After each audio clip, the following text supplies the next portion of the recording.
Well, a very good afternoon, ladies and gentlemen. Welcome to another Flight Deck to Sim live stream today. It's the 9th of July 2021, coming in from the UK, 3 minutes past 4 in the afternoon, back in Microsoft Flight Simulator. Today we'll be taking the excellent DC-6 all the way from Southampton to Menorca, a sector which is going to take around 3 hours or so. I mean, we're so used to modern jet aircraft jetting from the UK to Spain in about 2 hours or so, but we'll be doing it in style today in the piston engine DC-6. I hope you're doing very well. Hope you enjoyed the retro old school start here. Orbeck scenery you can see here in Southampton, and yeah, really looking forward to this one. Doing a practice sector earlier, it all went reasonably well. I didn't blow up the engines. We're cruising up at flight level 190 today, so we're going to try and use the supercharger in high gear mode, see how we get on there. Phil, welcome aboard as a member. Thank you for the support. It's glad you're enjoying the content, and you'll get invited to our members only Discord. Thank you very much, sir.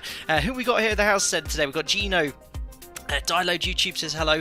Gino said very good afternoon, Captain. Everybody else, hello to you. Fazius likes livery already. Yes, not an Alpaca Airways livery just yet. One is being made by one of the members, but we're in a generic livery today, which was, I think, owned by, what was it called? The Empress of Suva, with a registration I don't recognise, so I'm guessing it's a real aircraft. Not sure where it is there. Anthony Russell seeing the PAFE news reporting live from the scene as our brave captain will head to the skies. Is it pronounced PAFE? I know all the old videos you're referencing there, but yeah, I thought it was a bit of fun to do a slightly different start there. Yes, got the gramophone out there.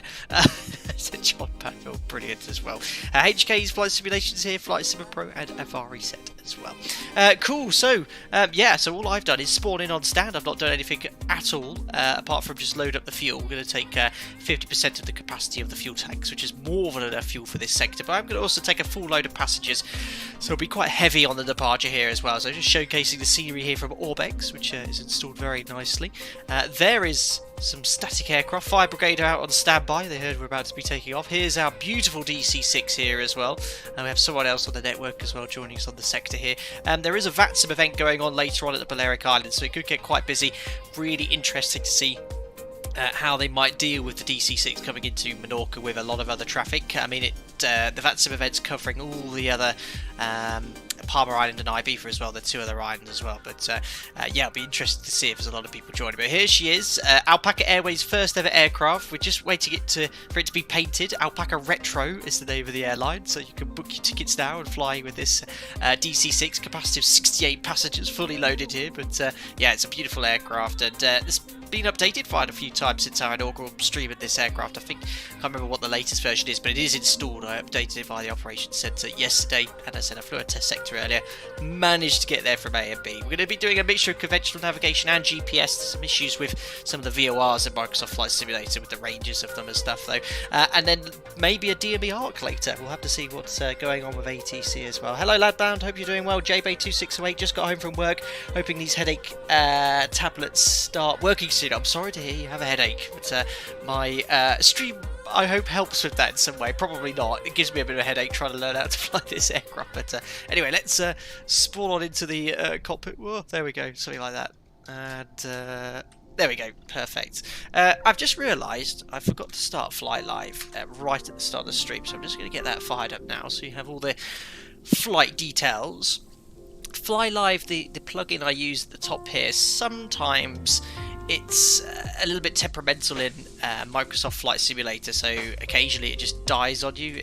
Again, on the test sector, stopped working about 4 or 5 times, but if I fire it up now, you'll at least get the basic flight information. There we are. So our call sign today is Alpaca 6 Delta Charlie, because we're in a DC-6, just swapped it around. You always usually get the numeric part first, then the letters, and there you can see, look, there's Southampton to Bournemouth. Ground distance I think is around 770 miles or so, and current altitude, heading, and ground speed. So we're going to do everything, all the briefings, discuss how we are, but of course I will be utilising the AFE today. At the end of the day, this is an aircraft which requires I think it's 3 people, captain, first officer, and a flight engineer. You know, the workload is tremendously high otherwise, especially when we'll be doing the descent later, DME arcs, trying to level off there. Maybe in time I'll go to some length to turn me off and see how we can get on there, but I'll be turning it off occasionally, trying to turn the superchargers and things like that will be a bit of an experiment as well there. Lauren, I hope you're doing well. Lauren V, no Alpaca 01 for the inevitable engine loss. We're going to take our time today. These engines are very delicate. You don't want to overstress anything. Nice, smooth changes of power. Otherwise, yes, we will have an engine failure. But we could probably continue on 3 engines, no problem, all the way to Menorca there. Very cool. Anthony said, greetings from Southampton. Good to see you up the road on our airport. That was a refugee camp for those escaping the Spanish Civil War. I didn't know that, Anthony. Very, very cool. Well, we'll probably wave on the departure out of runway 20 today there.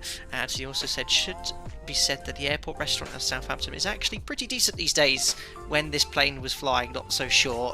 Well, I think the people used to eat far better than what's available now in aircraft meals. They used to probably have lobster and God knows what else on board the aircraft here. Right, so let me just get the aircraft initially powered up. So just to show you what the situation is here. So I have fully serviced the aircraft under maintenance manager, repaired the engines, serviced the props, topped up the oil and the alcohol, auxiliary oil, quantity anti-ice fluid. We shouldn't need anti-ice fluid today. It's a really nice day to go flying cloudy over the UK, 50, getting 40, really 30, nice and clear 20, by the time we get to south of France, Spain, Mediterranean. It's going to be really nice there.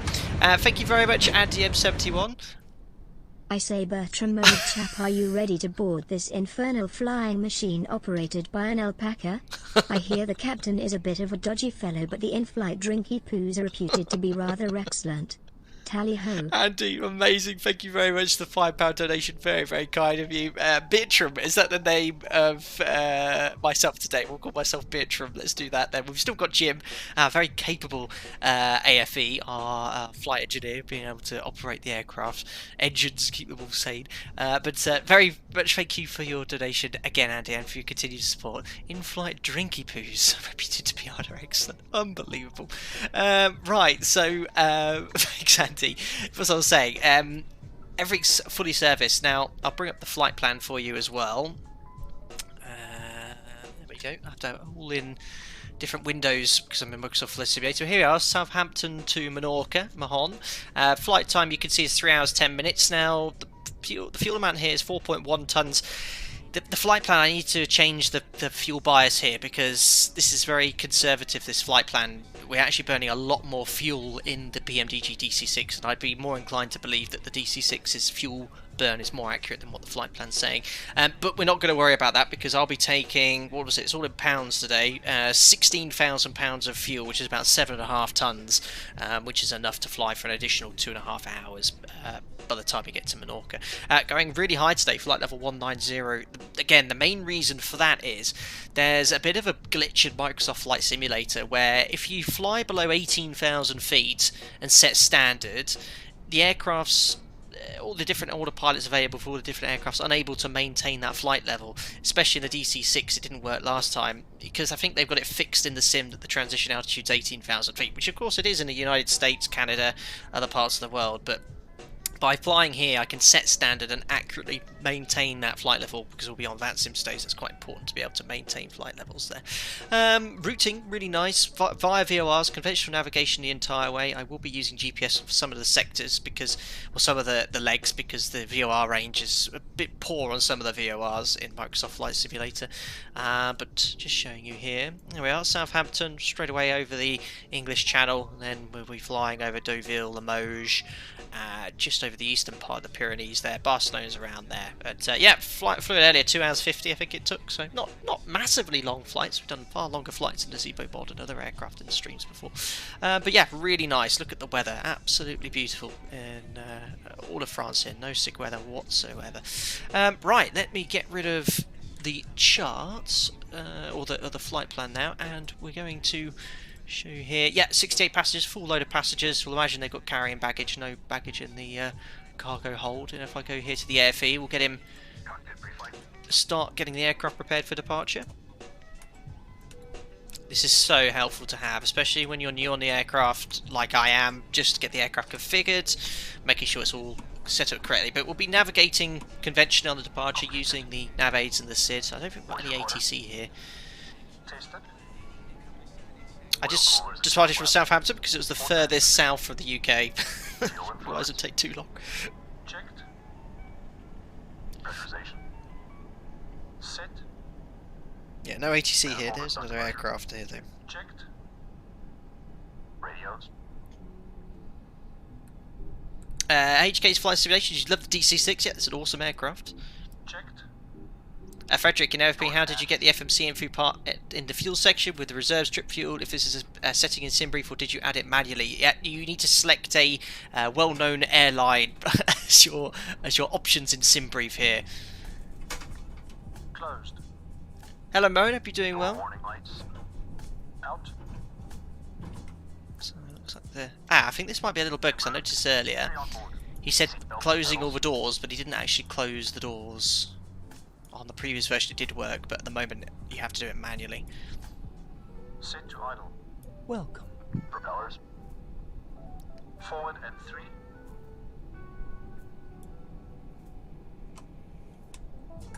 Gosh, gotta learn all these switches. There we are. So he's got the aircraft configured ready for engine start on engine number 3. But before we start the engines, we'll just discuss our departure here. So the aircraft's got sort of external ground power in the form of a car battery, so that stops the battery discharging here. Passengers are all loaded. Unfortunately, the AFE hasn't actually closed all the doors, which it did do on previous versions. So we'll go over here to Ramp Manager and we'll close the stairs first. Yeah, it stays green as well until it's actually closed now. You can see the cargo doors closing. Oh, just the front door.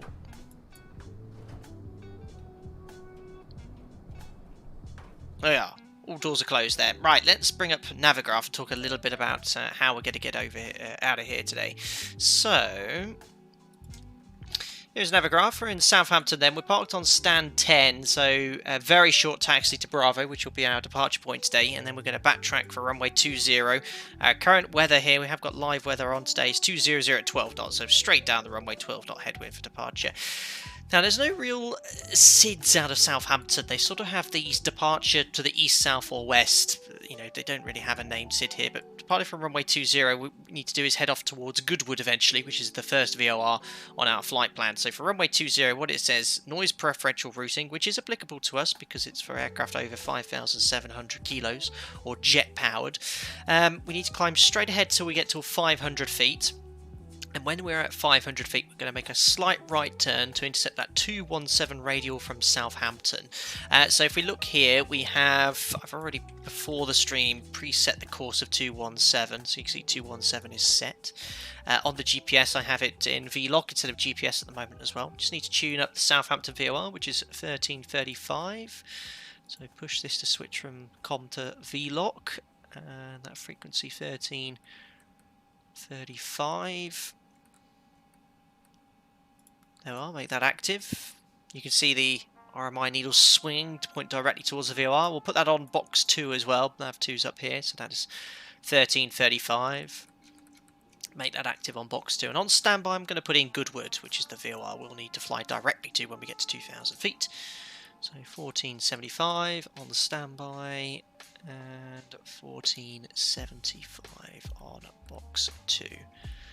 Or box 1 standby, I should say. There we are. So, as I mentioned, we're going to go from 500 feet, slight right turn to set the 217 radial from Sam. And then when we get to 2,000 feet, we're going to make a left turn direct to Goodwood, 1475. There's no radial we need to intercept, it's just direct to the VOR. And then when we get to Goodwood, we'll continue en route. So if I close this, you can see from Goodwood, it's a right turn onto the low altitude airways we're taking today. I think it's the, well, it's actually not technically, yeah, it's technically the November 859 airway, but we're actually routing direct to Sitet. So I'm just going to fly outbound on the radial, which I have on my flight plan on SimBrief, which is 147, but I'll probably utilise GPS. And then from onwards, we've already seen the routing on the sort of flight plan there. We're going to be going Sitet via LEMH, Amboise, Limoges, Gaillac, and Perpignan, and Baguio, and then Verso, and then Sargo, and then maybe a DME arc later if there's no ATC, but there might be. Well, there should be, because there's a VATSIM event going on. So that's the SID covered. I think we're all ready for the engine start now.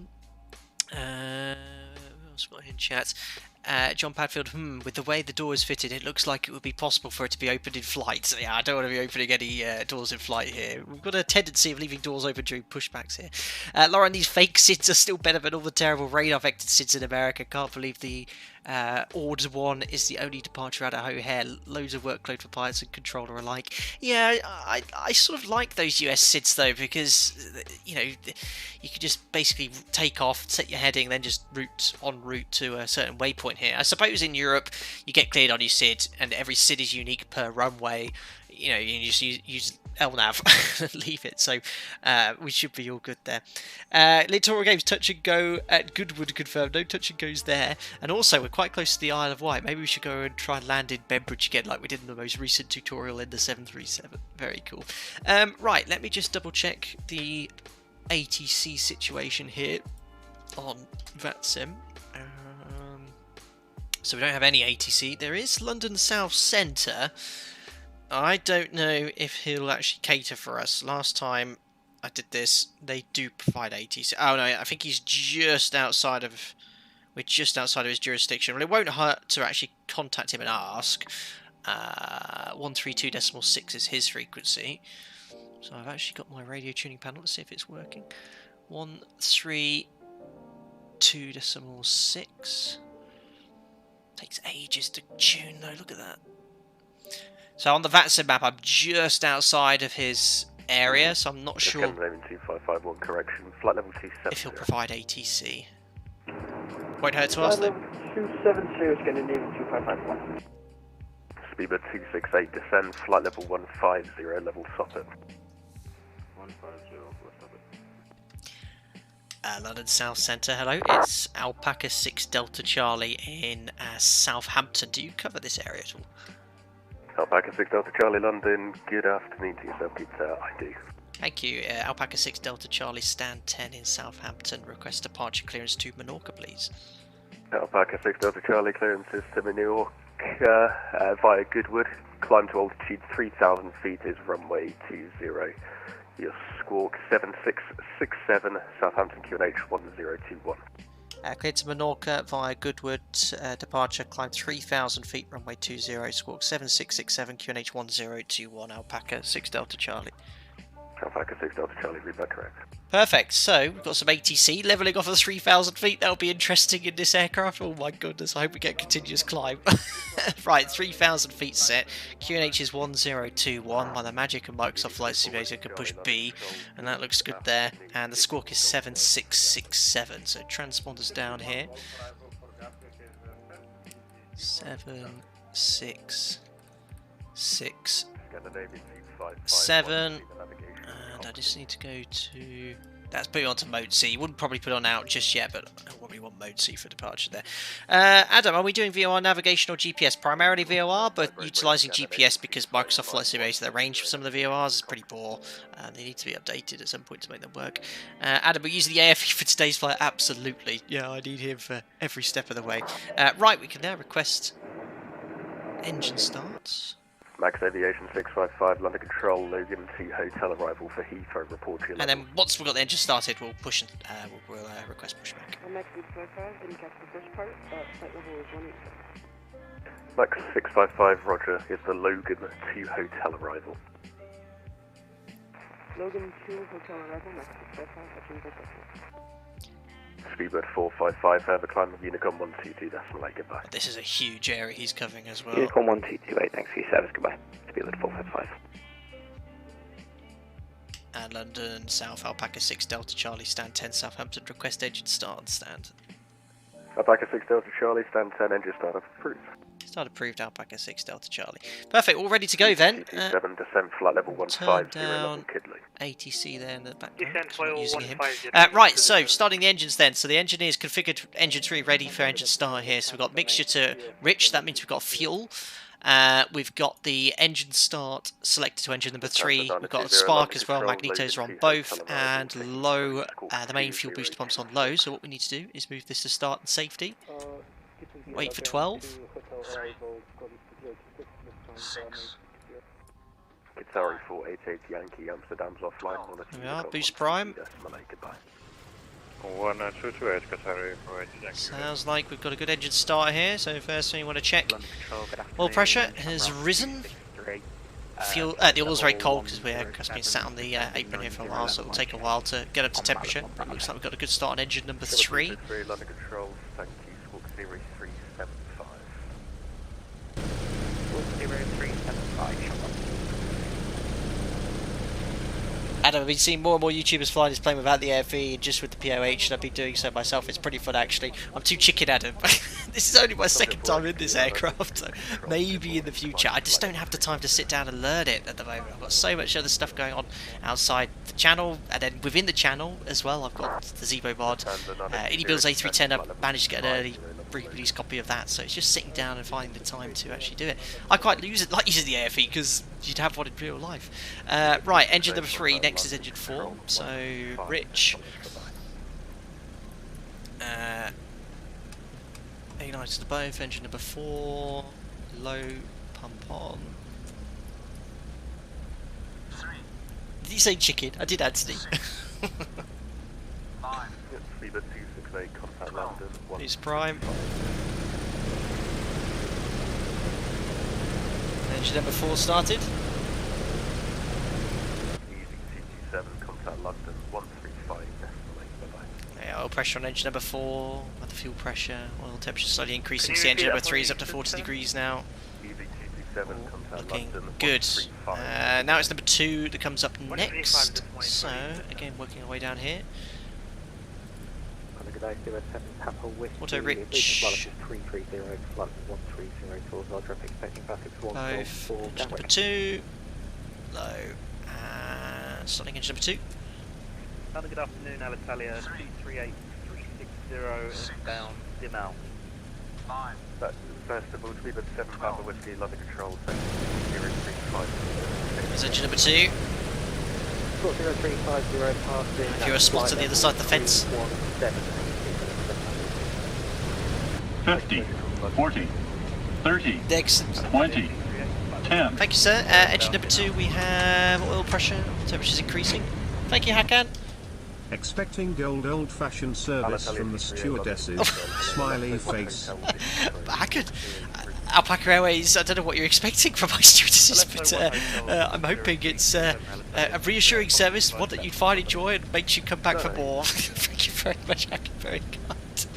Right, starting engine number 1. Appreciate it, buddy. Thank you.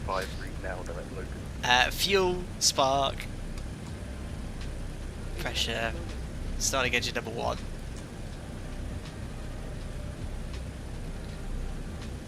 Uh-oh, what have I forgotten?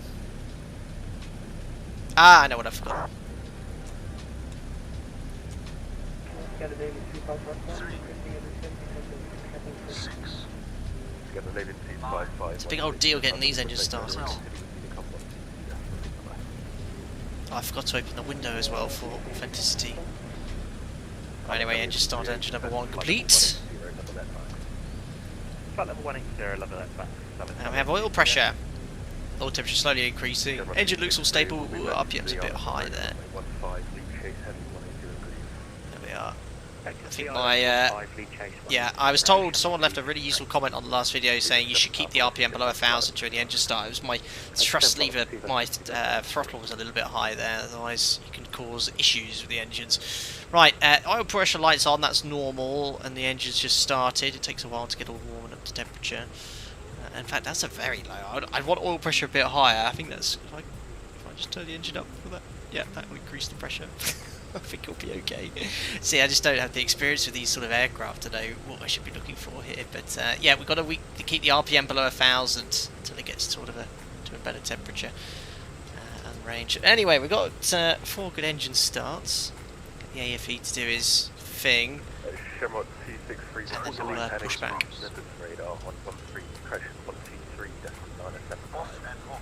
Rory, have you improved your microphone? No, same microphone. Do I sound very clear to you today? Hi, Jamlin, would you expect to start all engines on stand or on the way in the runway in the old bird like this? Good question, Jamlin. I think all 4 on stand, and then when they're all stabilised and all looking good, you then taxi out. I think they're a little bit more temperamental than jet engines, so you don't want to probably taxi out, then start an engine and realise you've got to come back on stand, but I might be wrong on that one. Right, after start's complete, we just have to do the before takeoff checklist, but we'll request push now. 158, Alpaca 6 Delta Charlie stand 10, Southampton request push. Alpaca 6 Delta Charlie from stand 10, push start approved. Push start approved, Alpaca 6 Delta Charlie. So this shouldn't take long. Now I'm utilising Microsoft Flight Simulator's good old Shift P. Now you can actually reverse from stand using the reverser pitch on the blade, but I tried it earlier. Even with full power and reverse, it doesn't seem to be going backwards for me, so I'm actually doing the Shift P here. So I'll release parking brake, Shift P, there we go. And when you stop Shift P, it's very aggressive. It actually nearly tips over. It seems to brake very quickly, but I'm not even touching the brakes. How do I turn it? I don't actually.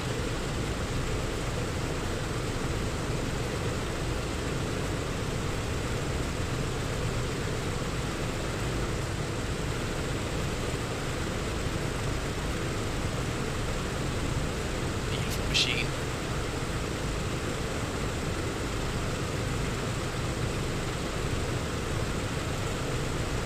Wheel 185, he said, pro tip, if you look at the warning light, if you don't look at the warning lights, they're not there. So watch this, when I stop the pushback here, look, it nearly tips over. I'm not even touching the brakes, look, it just... Ooh, look, nose one comes off the ground. There's not much I can do about that though. Right, parking brake is set. I'm now going to do the before takeoff flow. And then we'll request taxi and backtrack straight away. Boost pumps on low. Fuel selector and crossfeed. Main tanks and crossfeed off. Autopilot and carb heat. So only got fuel in the main tanks today. Off and cold. Santa, hello, what's the bus? Your former start table 180. Pressure quantity. Super 04 Mike, London Control, good afternoon, climb, flight level Flaps 20.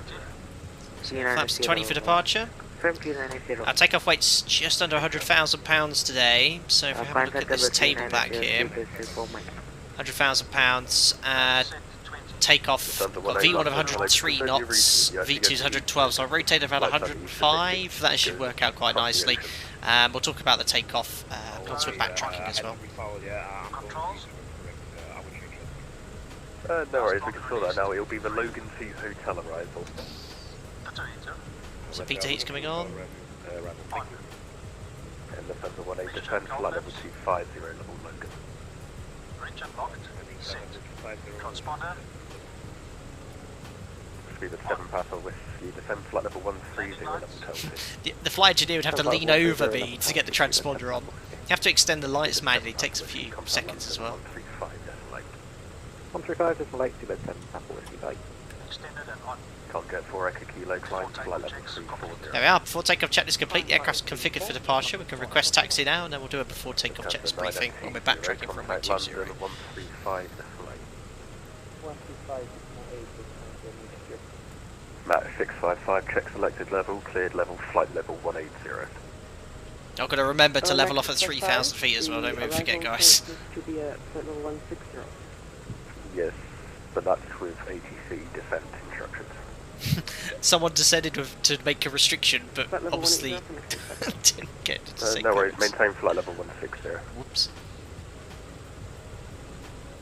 Right, 160. Thanks. Alitalia 238, contact London and 135 decimal 8. 1358, Alitalia 238. Easy 40. Busy. There's nothing further, monitor Unicom 122 decimal 8, bye-bye. Contact Unicom 122 decimal easy 426. Thank you very much for your service. Alpaca 6 Delta Charlie, request taxi. Alpaca 6 Delta Charlie, taxi, holding point Bravo 1. Holding point Bravo 1, Alpaca 6 Delta Charlie. So very short. Alpaca 6 Delta Charlie via Bravo, enter backtrack and line up runway 20, Southampton, QNH, still 1021. Via Bravo, enter backtrack for runway 20, QNH 1021, Alpaca 6 Delta Charlie. So it's a left turn, we've already been cleared to backtrack, so releasing the parking brake. A little bit of power, just to get the aircraft moving. Oops, sorry, we crossed their brake, Max 655, contact London and 135. We've already been cleared to enter and backtrack, there's the whole point. 135 decimal 8 from X655. Speedbird 04 Mike, pass your message. Requesting a flight-level 330. Those noises, I can hear something banging around in the Yeah, aircraft. just flight down in the agreement, flight level 290. Doors haven't opened or anything. It's so easy. Yeah, Roger. I haven't done that. It's so easy to accidentally knock these here. There's lots of like click points here, but even when you're scrolling, you can accidentally knock stuff. I've caused so many engine failures by accidentally pulling out one of these handles here, like the emergency fire handle. Right, anyway, we're clear to backtrack, line up and wait via Bravo, so clear left and clear right. It's a little bit downhill here, so go back to idle. Thomas Code 041, London Control, Keynav 1 Golf arrival, squawk 0366.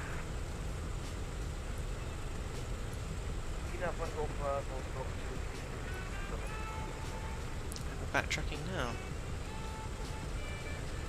A little bit delay on the rudder, it's got full right there.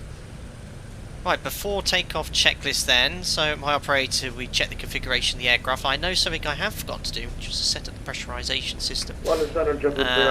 Otherwise, we'll be going up to 19,000 feet, getting hypoxia. So first thing I want to do is set the cabin altitude to around 8,000 feet. Negative, JetBlue 3941, heading 090. And we'll set our flight altitude to flight level 190. Continue with the heading, climb flight level 230. Continue flight level 090, and what was the altitude again? That's so annoying. JetBlue 3941, flight level 230. 230, JetBlue 3941. There we are. So the aircraft will now pressurise on departure. So what we're going to do on the takeoff then, we're going to rotate 105 knots, set takeoff power using the AFE is going to set dry takeoff power today. We don't need wet with the water cooling.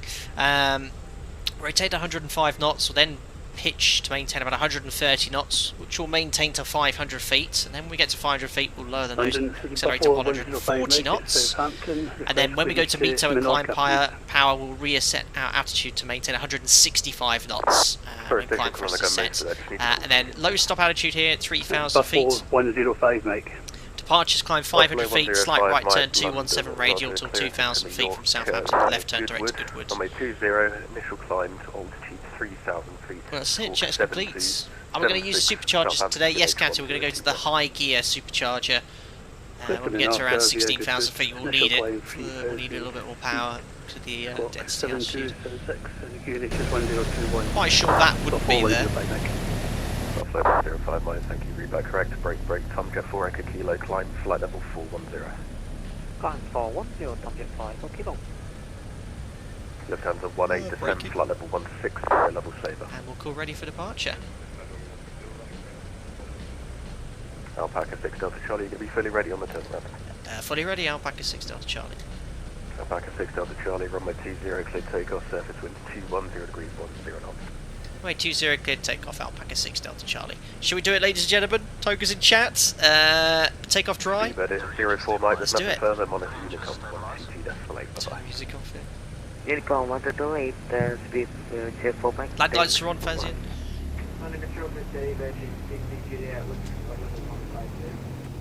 Virgin CT Juliet, London Control, good afternoon, climb flight level 260. 30 inches, stabilized. Kill flaps. Kill flaps. Kill flaps set. They are set for takeoff position. Here goes full power. Full power. Just holding on the brakes for now. JetBlue 3941, London Center, requesting resume navigation. W3941, yeah, I'm just waiting for this level slot, then you can go on your navigation. Roger, JetBlue Full power set, brakes released. Let's go to Menorca. Timing, takeoff time is going to be 15:37.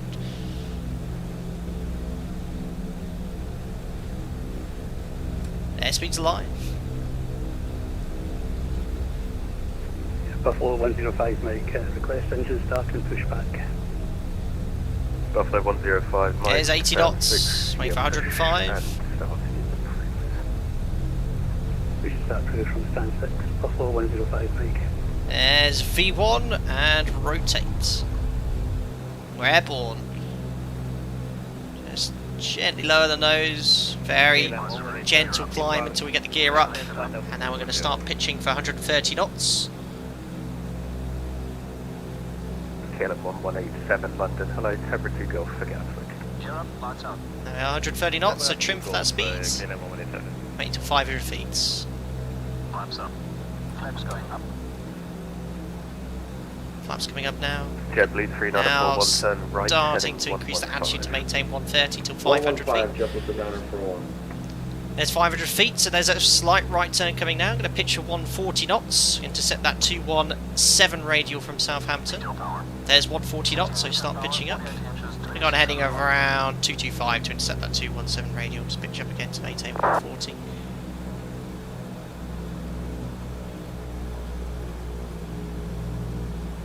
Lufthansa 18 comes out London 135. Heading will do us nicely. 135 Little 8, bye-bye. Retail power set. Thomas Cook 041. Climb power, so now I'm going to lower the nose to maintain 165 knots. Intercepting that radial there, you can see the course deviation indicators coming in nicely. There's climb power being set by the AFE. There's 165 knots, so pitching up to maintain that speed. We're now beautifully on that 217 radial, so I'm going to make that left turn to maintain the radial. Waiting for 2,000 feet. After takeoff checks complete. There we are. So now next 2,000 feet. Alpaca 6 Delta Charlie, report passing level. Alpaca 6 Delta Charlie passing 1,700 to 3,000 feet, and about to start left turn to Goodwood. Alpaca 6 Delta Charlie, thank you. Climb now, flight level 80. Climb now, flight level 80, Alpaca 6 Delta Charlie. Beautiful, 80 set. Gotta remember that, guys, you're my eyes and ears. There's 165 knots, 2,000 feet, left turn to Goodwood. Goodwood active, box 1 and 2, so all I've got to do is fly towards the needles initially. Resuming navigation to Cog and 1 There we are. RMI's 2 needles pointing directly to Goodwood.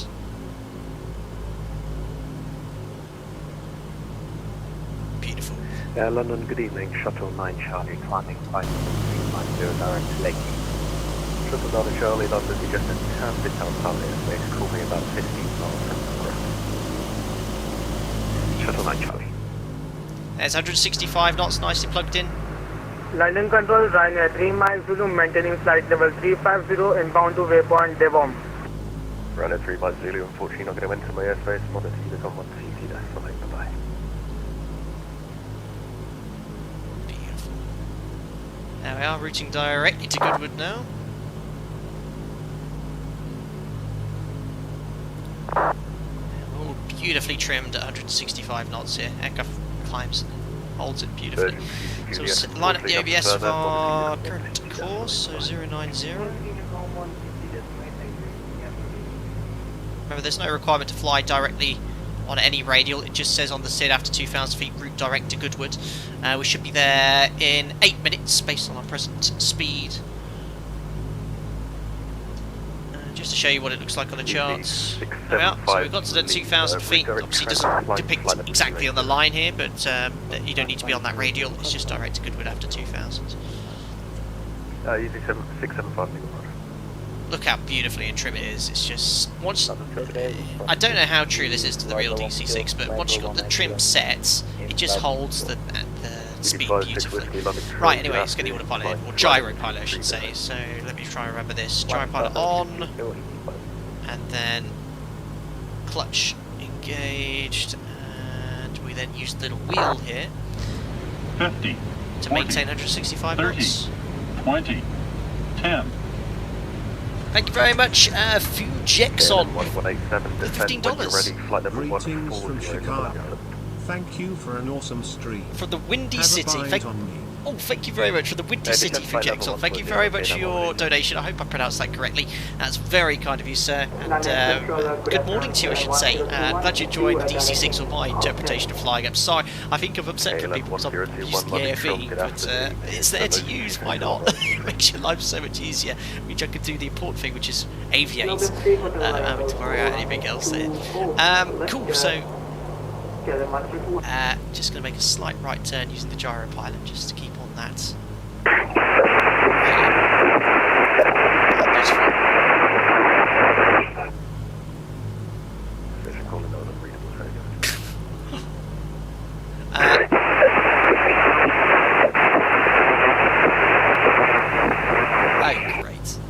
last long on the network. Well, that just sounds like you're blowing down your mic. Yeah, he won't last long on the network if he keeps that up. That's very kind. Yeah, 1 pint or 10. Yeah, that's a lot of pints actually through Exxon. I could probably get 3 pints with that. Depends where you are in the UK. Now, here's a little bit of a problem in the sim. If I set 1013 below 18,000 feet, it won't do a good job levelling off there. I mean, I'll set it. Alpaca 6 Delta Charlie, climb flight level 190. Climb flight level 190, Alpaca 6 Delta Charlie. Doesn't matter now anyway, but I've got 1013 set, and good evening. that's not going to be our final cruise level, so just going to lower that nose slightly just to maintain That's 165 knots. And get a slight right turn to get back onto that radial.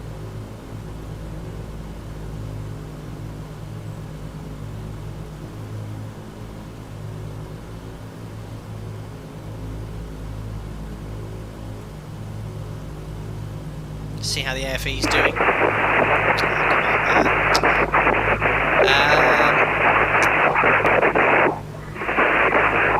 Anyone want to bet he's watching the stream? Yeah, good luck with that. Unless he genuinely has a mic problem. Anyway, let's see how. Alpaca 6 Delta Charlie, leave good with heading 155. I have to go to heading 155 degrees, Alpaca 6 Delta Charlie. That's fine, so we just have to remember when we directly overhead the VOR, we just got a high heading of 155 degrees. Remind me, guys, if I get towards Goodwood and forget. Hi Melly, says hi, your stream's very entertaining, thank you. Astru, sorry, there's a workaround. Set QNH local, press B, then engage out hold, set QNH back to standard, it will hold the out when you change the QNH. Ah, thanks for the heads up there, Astru. Well, thankfully, we got a direct climb to flight level 190 now, so I'll be able to set standards. Flight level 340.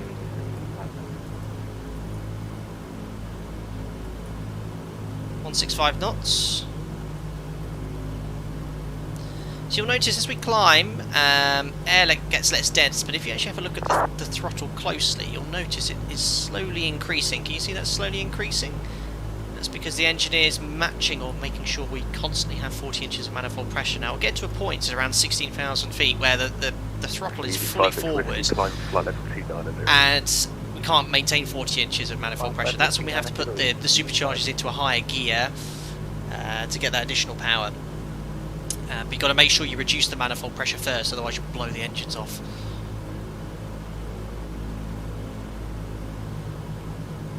Getting good FPS as well. I think PMDG did an update which improved it. It's okay. I mean, in the aircraft I'm getting about 25.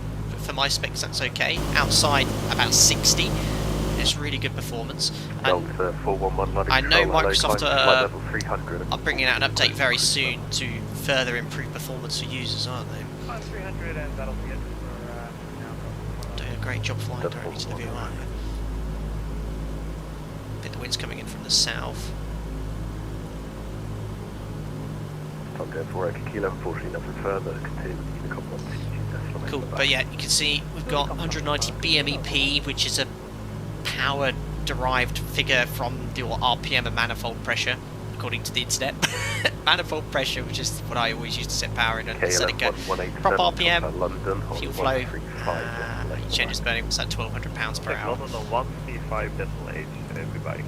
Anyway, approaching the Goodwood VOR. 2 minutes away, 6 miles. Remember, we were told by ATC to maintain a heading after this. So we've got the flight plan here, you can see there is Goodwood. And that heading was 155. Return for 6 Bravo Night, London, roger. Why not have the gyropilot lead the VOR localizer? Actually a good idea, Jake. I don't know, I could have just literally flicked it to localize and have it follow the CDI. I know, I didn't think about that. I'm just going old school. I think it's because I'm in preparation to fly this radar heading by ATC. Look at that, 165 knots plugged in. Just have to keep lowering that nose as we get higher, and yeah, it gets less dense. About to go overhead the Kona Confusion.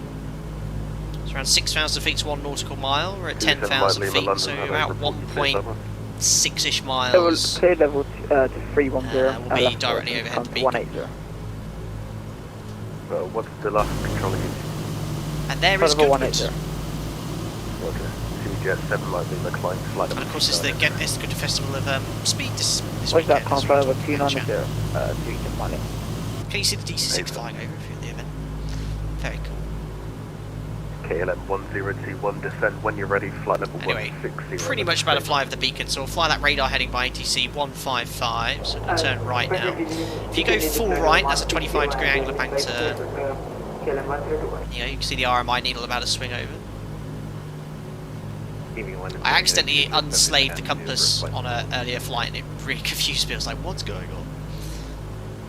United 207, London Control, good afternoon. Niagara 1 Hotel arrival for Heathrow, Squawk 5227. Niagara 1 Hotel and... Can't bug a heading, you just have to do it manually. There we go, there's auto sensor there. And United 207, when able... It's about yeah, it should actually roll back onto about 155 there. There we are. So ATC's happy, we're complying with their restriction. Jake Fairpoint was wondering if you were specifically adding to your workload. Oh, I'm pretty good at doing that. Doing things which would certainly make your life easier if you get to do it. It's now on a radar heading anyway, but I think that's what I was trying to figure out.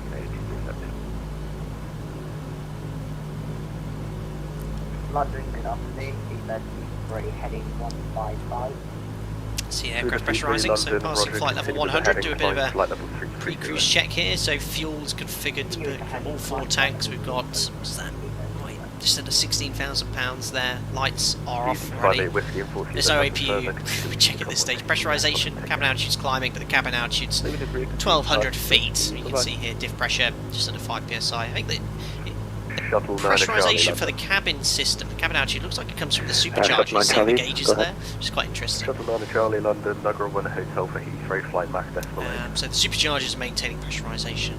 Jet's complete, we just maintain 165 until we get to flight level 190. We'll get to the point where we have to turn the superchargers on to a higher gear soon. 290,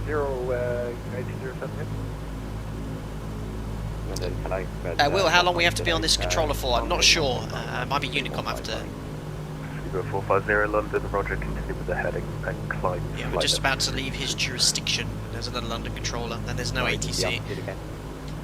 Flight level 330 for Speedbird 45. So you can see that heading he's given us isn't too far off our routing anyway, which is towards Sitet, so that radial actually I want to set up from Goodwood to Sitet is 148. Shuttle 88 Papa London Control, hello. Niagara 1 Hotel for Heathrow, speed 280 knots or less.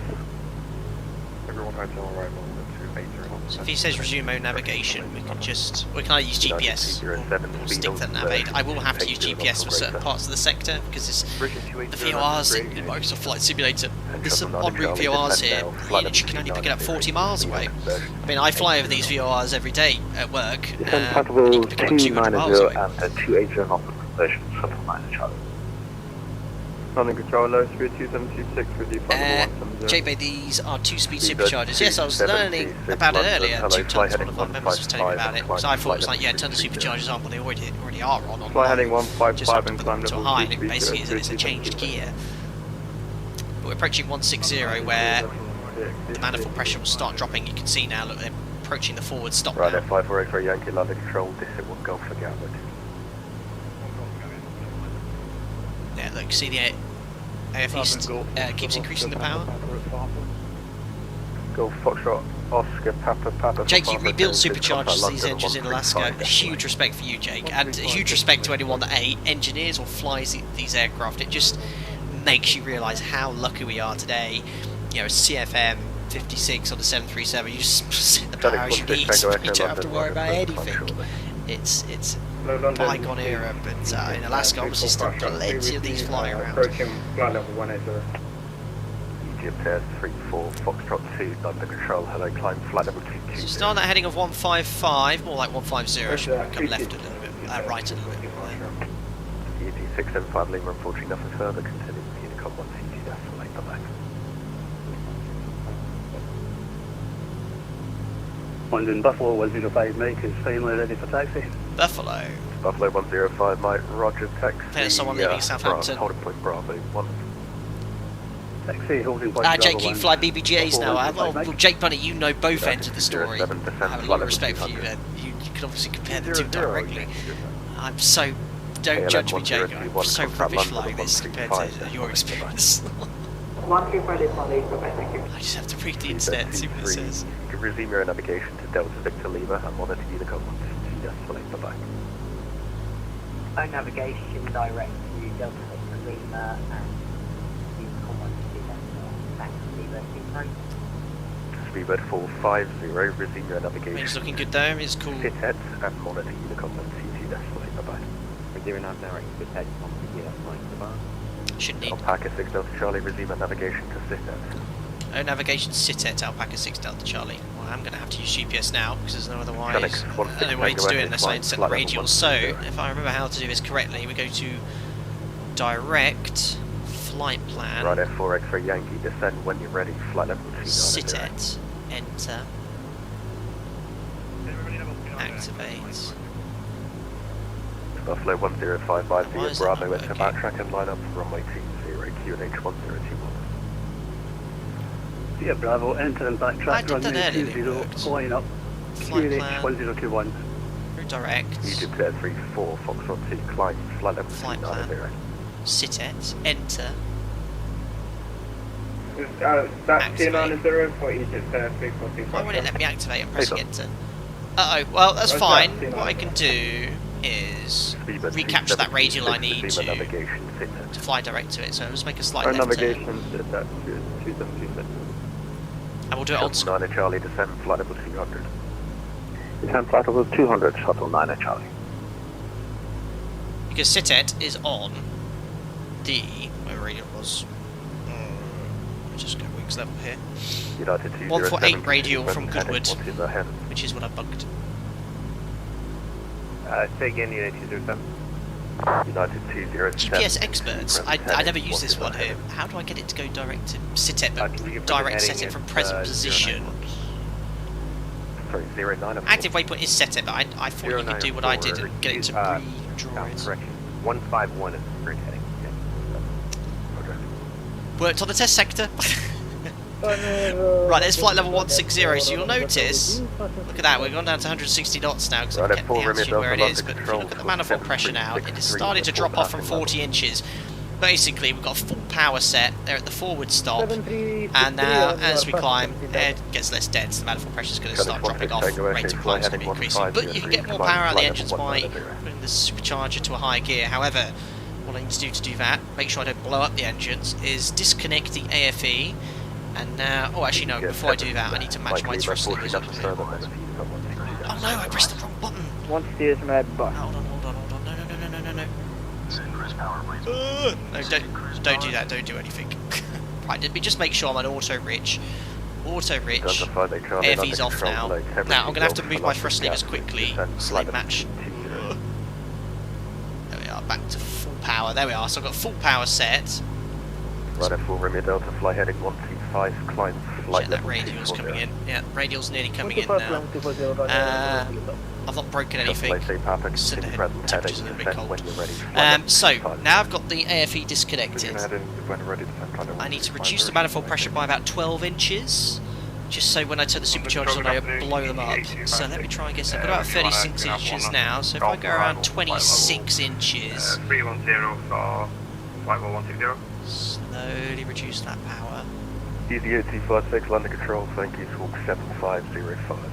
26 inches. Lower than those so we don't stall. Fall out of the sky. And now I'm going to turn the superchargers on in pairs. Okay. So, into a higher gear. So we're going to do 2 and 3. 2, 3. There we are. So 38 inches. Engine is not mad at me, nothing stressed. I could bump it up slightly to 40 inches actually. You see, look at the difference in fuel flow. Huge. So that looks all okay. And now we can turn on the gears on engine 1 and 2. At 1 and 4, sorry. 670 London, thank you. There's the EMP increasing, and there we are. We now have much more power coming from the engines. I can now start pitching up again to maintain 165 knots, and I can carry on climbing. Again, so obviously the thrust levers come further, the prod levers come further back to maintain 40 inches. And now I don't have the AFE on here, so I'm actually going to manually add power just to keep 40 40 inches of manifold pressure. Now, very important to make sure your mixtures are in rich. If they're lean, you'll overheat the cylinders. And that's one of the few things I remember from flying a Cessna 150. If you started using climb power and had a lean mixture there, the fuel has a cooling effect in the for the cylinder, because cold fuel's in there. If you start reducing the amount of fuel that's entering the engine, the temperatures start increasing, and it's why you use the cylinder head temperature here. So if you do that, what I just did there, without going to rich first, you'll damage the engine. So there we are. And I could probably carry on climbing much higher than 190. I actually don't know what the service ceiling of this aircraft is. 122.8 through 2726, I've rushed today. Flight 105, Mike, clear takeoff from a 20, surface wind 200 degrees 11 knots. Dreamless, you have to enter the waypoint name manually. Oh, really? Right at 4 Romeo Delta, turn right. Let me just go back. I'm just going to leave it in gyropilot, and when I get to sit it, I might start using GPS navigation. In fact, if you look here, we're pretty much on the magenta line. So if I switch this to GPS, you can see there we can actually utilise the CDI. Is that there's my man here, flies the 737 and the DC-6. Jake Bunny, can you actually slave the CDI to GPS and have the autopilot follow it in the real DC-6? I should think you can. If we go to localizer, now the automation's basically following the magenta line. It's in LNAV, which is I like. Flight level 250, 220. Sorry, okay. It's only a little bit higher than we are.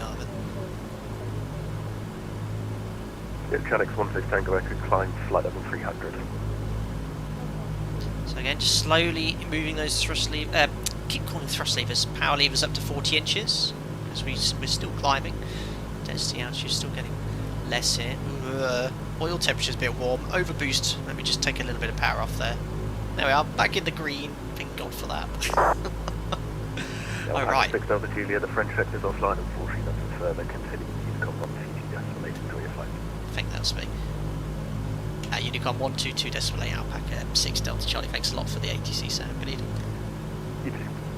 Excellent. That guy was awesome. He made the departure really realistic for us. So, over to Unicom. And look at that, we're approaching flight level 190. JBay DC-6 has a ceiling of 250. That's pretty cool. There we are. Aircraft's now turning right, approaching Sitet.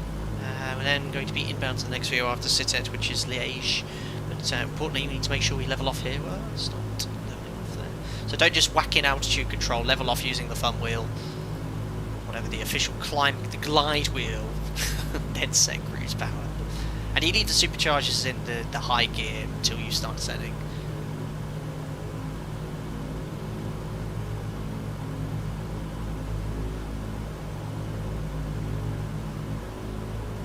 Sweet. Did I set standard? I did. 1037.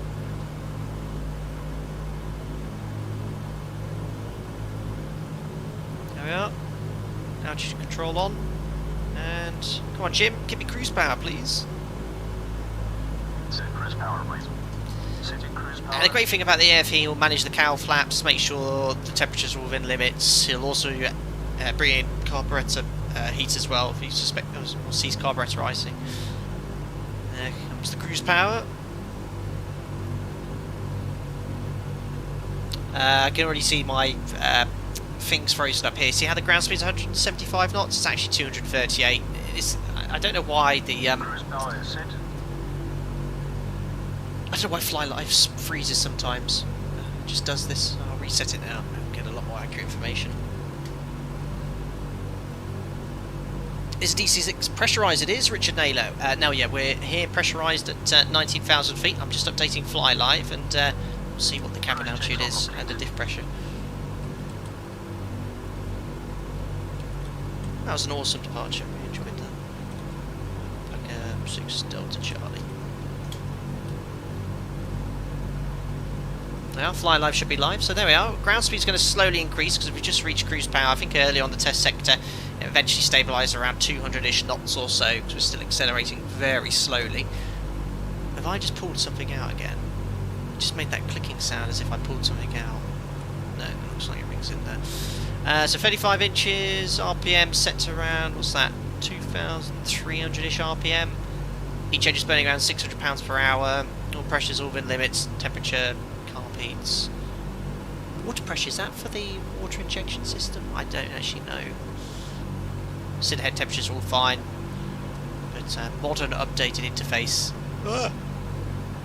Occasionally overboosting. Well, I'm sure Jim will look after us. There we are, beautiful. Captain France ground speed 249 knots, slowly accelerating. But you can see it's up to date now on fly line, but it'll be another half an hour and that will stop working. So directly overhead Sitets, and we're now going to route direct to Liège VOR. So I'm going to still utilise VORs, primarily using GPS now. So we tune up 12.7, and we'll start checking the flight plan, doing some fuel checks by the time we get to the overhead Liège. So 12.7.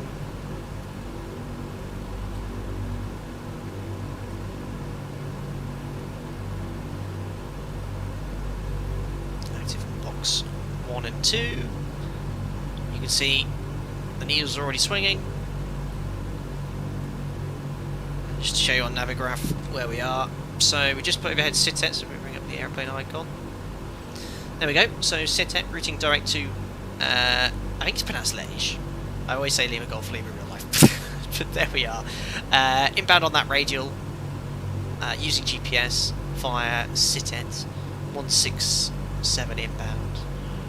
It's pretty much just we have plugged in here from Liège. Next VOR we'll tune up Amboise. But yeah, flight time probably 2.5 hours now from present position. I'll have a break at some point. Have you ever flown into Bergamo? Cannot confirm nor deny. Oh, it was a rudder trim I bumped, was it? Ah, there we go. Beautiful.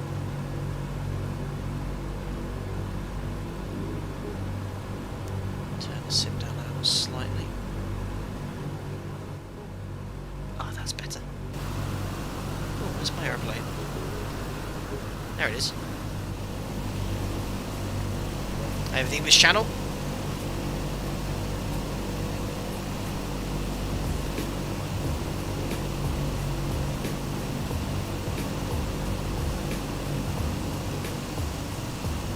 Beautiful.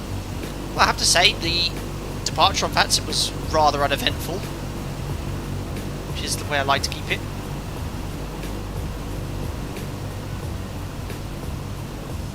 Now, this aircraft, it says here, Drakensberg truck manufacturers. We still have to repaint it in Alpaca Airways colours. We picked it up in the Jeep in the Mojave Desert. Probably actually still flies this aircraft, I don't know. Nice bird, absolutely talkings. Hope you're right, Edo. Beautiful. There's Jim and I, not talking to each other as usual. It does have a cabin. You can't actually have any preset views, you only can get into it in the drone camera. Textures are a bit, yeah, but maybe in time they'll update it here, but you can sort of set up a little bit of a window view. I know there's ways of saving views and things like that, but I still need to get used to Microsoft Flight Simulator with that regard. Now, I don't know if you saw on Instagram, I have some bad news regarding my PC. It's not that bad a news, it could have been a lot worse, but I have two hard drives. My main hard drive, which is what I have Microsoft Flight Simulator and X-Plane 11 installed on, is completely fine, thankfully, it's solid state drive. However, my hard drive, my 8TB Barracuda Seagate drive is dead. It's had an issue with the arm, the spindle arm or something, or the way it speeds up. Which means all of my Ortho 4XP and Orb Extra scenery has, well, I think it might be retrievable, and I haven't yet, but I'm going to order another new drive as well. But it just means I've got no Ortho, so if I go back in X-Plane 11, I'll have to download it all again. So I might just stick with the default scenery for the next few weeks. I know it's a bit of a pain, and Ortho looks amazing, but no. Literally, it was nearly 800 tiles, Ortho 4XP tiles, completely dead. 6.5 terabytes worth of data, and it's just the time taken I took to download all that stuff. But no, hack and run raid, no, it's completely dead. A lot of the members in Discord were great help. They did all these tests, we downloaded it, and it's this thing here. It's what was it called? A smart test? I don't know. It's to do with the arm. No, not the arm. The way it spins up. There's a fault with how it spins up. But basically, it stopped the computer from booting up. Every time the computer booted up, it came up with a fault. So I had to turn off this smart checker thing in BIOS so it would actually boot up. But yeah, it's dead. But it will be hopefully replaced very soon, and I'll start downloading all the Ortho again. Jim Bob, are the black strips behind the engine and wing for ice detection? Absolutely no idea. Absolutely no idea.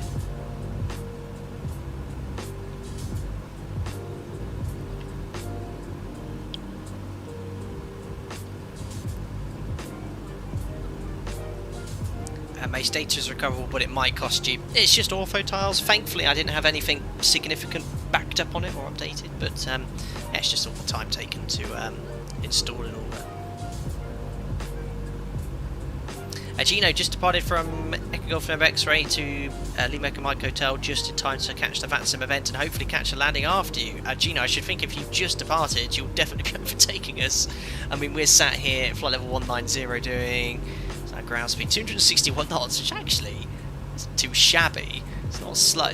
I mean, I was quite surprised the time it was going to take us was 3 hours. I thought it'd be a little bit longer to get all the way to the Mediterranean, but no, it's not. I'm not up at 37,000 feet doing 500 knots ground speed. That's the thing.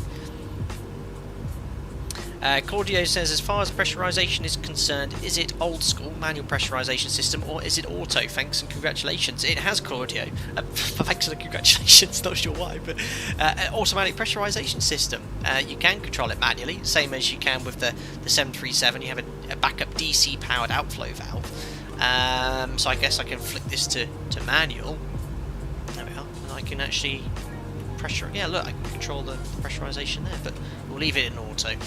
And you can see here, you can set the pressurization scale. So I've set it to maintain a cabin altitude of 8,000 feet. Tell it we're at 19,000 feet. It's maintaining 7,500 feet cabin altitude. I guess it's the flow of air from the superchargers, which pressurizes the aircraft, and the diff pressures 4 pounds per square inch. So we are breathing and alive here at flight level 190.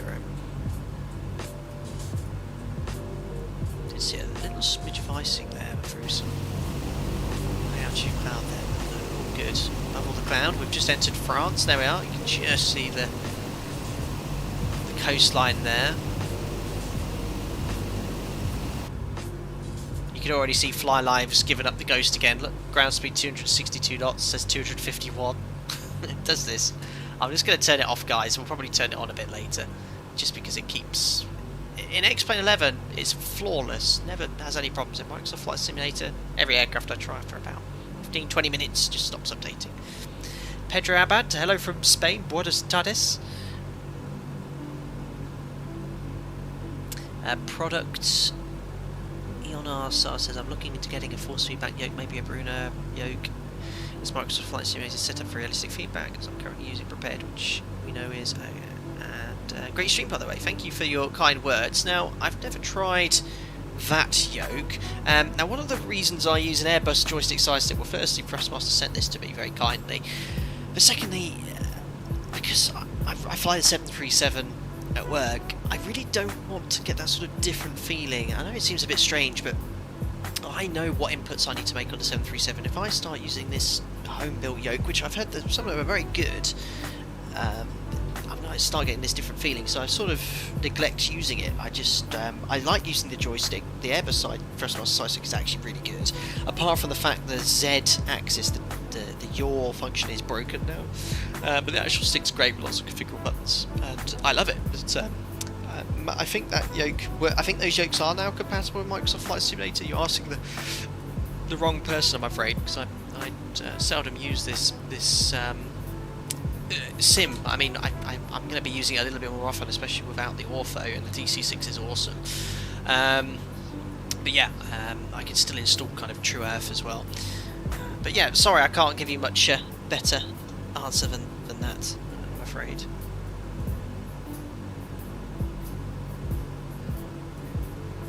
Yes, next week, or next weekend, I hope just prior to release, to stream the IndyBuilds A310. IndyBuilds very kindly have sent me an early access copy. I am yet to actually download and install it because I've been busy setting up this stream today. I might share some screens. Let me start again. I might share some screenshots on social media because they've given us permission.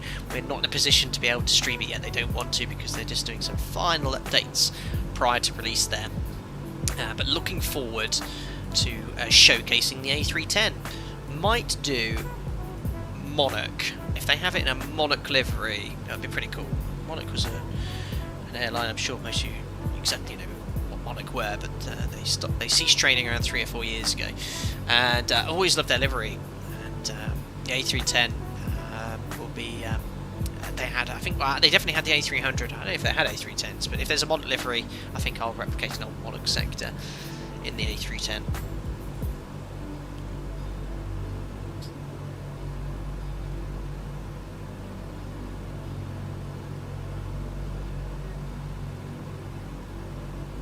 Jefferson 2001 said use the cargo version of DC-6 to carry livestock alpacas. Very cool. Now I was sort of torn on, or sat on the fence about what to do today. I was always going to fly into DC-6, and I just saw this VATSIM event in the Balearic Islands, and I really wanted to take it on VATSIM. But I was nearly thinking of doing a stream. Is it Everett, the Alaskan cargo airline? They have a base in Fairbanks, Alaska, and they operate DC-6s still to this day, and they had a cargo liveried version. PMDG have made one, and it's really cool when you choose your payload on this screen. It actually loads up cargo into the hold, so the higher the payload, the more cargo it physically puts in the hold. Obviously that weight is simulated in the sim, but you actually see some crates and boxes and things, which is really a nice touch by PMDG. The other aircraft that happened in was, I don't know if you guys remembered, we did a stream of Microsoft Flight Simulator in the Okavango Delta, and we took out an excellent little I can't remember what the STOL aircraft was, but the devs very kindly sent me a copy of that as well. And every time you increase the weight, a passenger would appear, and then their sports bag in this tiny little cockpit. It was pretty cool. Products or production SAR is the 310 coming to Microsoft Flight Simulator. IndyBuilds is X-Plane 11. Pedro, it's fabulous to have a YouTuber pilot from another country with a very good pronunciation of English. Sometimes mince my words. Your Spanish is very good, seriously. Pedro, I know 10 words, I can pronounce them reasonably well, and that's it. that's my Spanish exhausted. I can get a table for 2 and order beer. That's all I really need. Was it una mesa para dos? Or una cerveza? Dos cerveza. That's what I can remember. And I can order how much fuel I want in Spanish whenever I'm at a Spanish airport. that's my Spanish done. Flyboy, sorry, I did see you ask that earlier. What throttle quadrant do you use? I don't use a throttle quadrant. The Thrustmaster TCA side stick has a tiny little throttle on that. I just simply use that. Works okay. I don't actually have the space on my desk for all these different things. Anyway. Inbound to Lima Golf Lima. You can actually cross-check the distance of the GPS here. We have 26 nautical miles. DME distance here, 25.8, so that's looking good. Can you actually now ident the nav aids? Have they fixed that? I think they had it on, but it's very quiet. There's also a way to ident it here.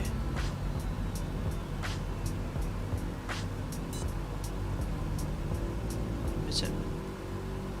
Toggle Morse code identifier. No, I can't hear anything. So yeah, before you utilise the VRs to navigate, this is obviously using GPS. CDI is aligned to the magenta line in the GPS here. Here's the RMI pointing directly to the VR, but before I need to use this for navigation, I need to ident it correctly. There. Very cloudy over the north of France, but just check the METAR in Menorca. It's clear skies down in the Med. John, food and beer, all you need to know in any language, absolutely. Yes, 12, what does APU bleed do? Well, it simply provides sorts of pressurised bleed air from the APU to primarily in the 737 power the or start the engines, but it could also be used to pressurise the aircraft as well as a backup system. Production, SARS is funny, just bought the Just Planes DVD of the DC-6 getting ready for purchase, so I'm just updating or upgrading my PC for Microsoft Flight Simulator. What graphics card have you got? Now if you use this command in chat, you should be able to get my PC specs. It's quite an old graphics card now, it's the NVIDIA 1080 Ti or something or other. It's holding well for Microsoft Flight Simulator. I'm upgrading my system at the end of the year. I'm going to build a whole new PC. I've had this one for 4 years nearly. And it's done well, but yeah, I'm going to be investing in a better PC for the channel. Right now, getting Fly Live gives me the FPS, which I actually shut off. 24, 20. It's cycling between 24, 30 FPS, but if I jump outside, I'm getting about 60. It's much better out here. Now, that should look really smooth for you guys. But Microsoft or Sobo have announced they're doing an update imminently, which will improve performance for all users, which would be pretty good. Yes, 12, why do you need it to start engines? Well, you imagine a jet engine just sat there. You need to get it to spin up to a certain speed before you start igniting fuel. If you just ignite fuel in the combustion chamber, it's just going to go poof, and with no engine spinning, it's just going to cause a lot of damage in the engine. So you need to get that engine running up to a certain speed before you start introducing fuel into the combustion chamber with ignition. Imagine a jet engine like a barbecue. Honestly, it fundamentally is that a simpler design. You have a ignition source to get it started. You then have a flow of gas.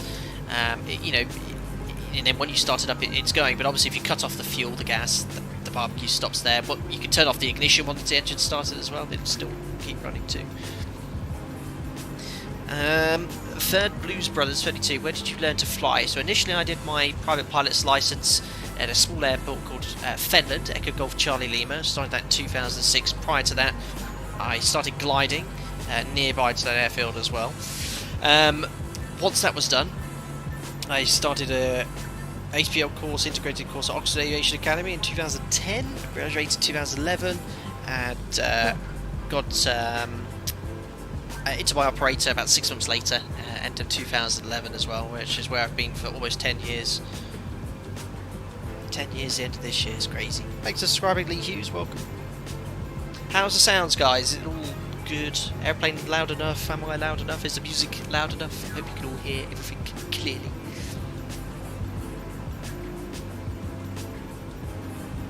This VATSIM event starts in 40 minutes, so we should arrive right in between the middle of it. I can see myself on the VATSIM map all alone on my own, below everyone else. All the other aircraft are up at 38,000 feet on the way to Palma for the VATSIM event, but centre's online. There's also ATC, well, 8 arrivals coming into Menorca.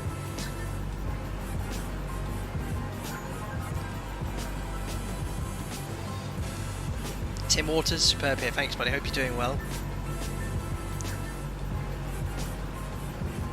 Third Blues Brothers. I was going to apply to Oxford Aviation in 2010, no joke, thought I recognised the voice. I don't know how you would have recognised my voice from Oxford, but no, I was there. 2010, 2011. Pedro, are you on Unicom? Yes. Although you won't... Unicom is turned down. The reason is... You can actually hear someone there. But I keep it very mute and very quiet, just because, you know, I only utilise Unicom when I'm on approaches or departure, there's no ATC.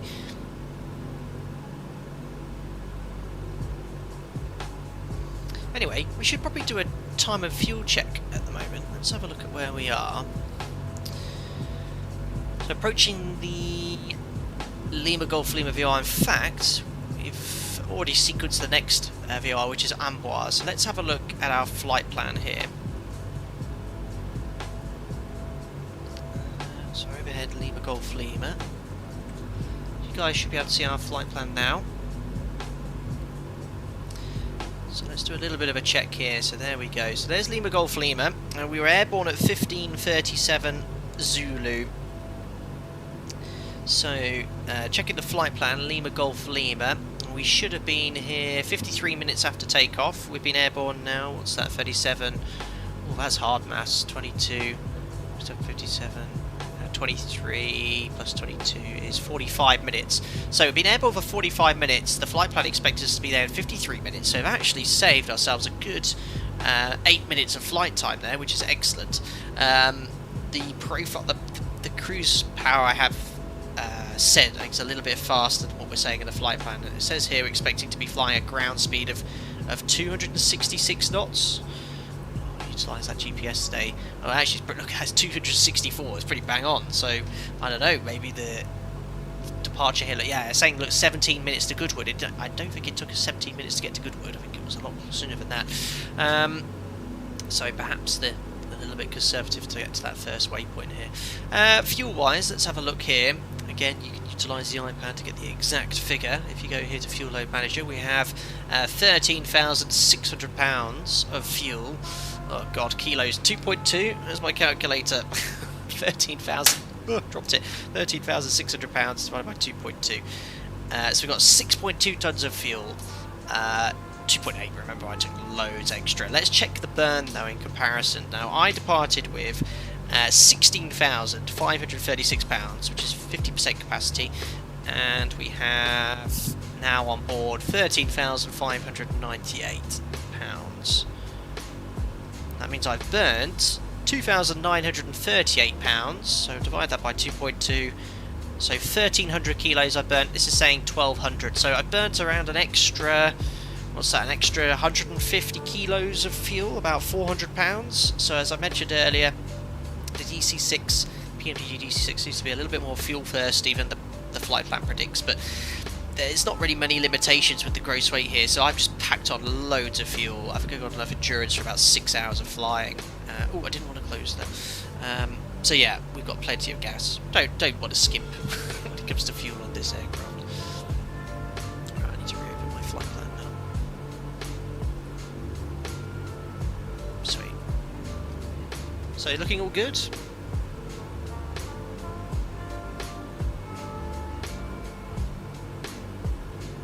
HK's flight simulations. Does Alpaca Airways have an OFP format in SimBrief? I utilise a well-known Irish Airlines OFP format, and then you'll recognise the one that I use. The third Blues Brothers 32. I learnt to fly at Brunel Uni, graduated 2010, and thought about Oxford, etc. Very cool. Python, why are the 4 overhead fuel quantity gauges with the needle on 0? So I think we have 8 fuel tanks in total. And my only guess is that you fill up to use the main tanks first, 1, 2, 3 and 4, and then when they are full you use these alternate tanks. But I don't know that. I'd have to look into a little bit more into the POH to understand how the aircraft utilises the fuel. But yeah, you're going to be pushing a sector in excess of 5.5, 6 hours to start needing fuel in the auxiliary tanks. Lucian, how high does this aircraft fly? 25,000 feet. We were discussing that earlier. We're up at 19,000 feet at the moment. I'll try fly live again, guys, so you can get all the flight information back up. It will stop working again. Take HK's flight simulations. You're from India, so yes, good night, friends, you say. Yes, we'll be getting a little bit later. Thanks for tuning in again. You always try to make the stream, so I really appreciate that. Thank you.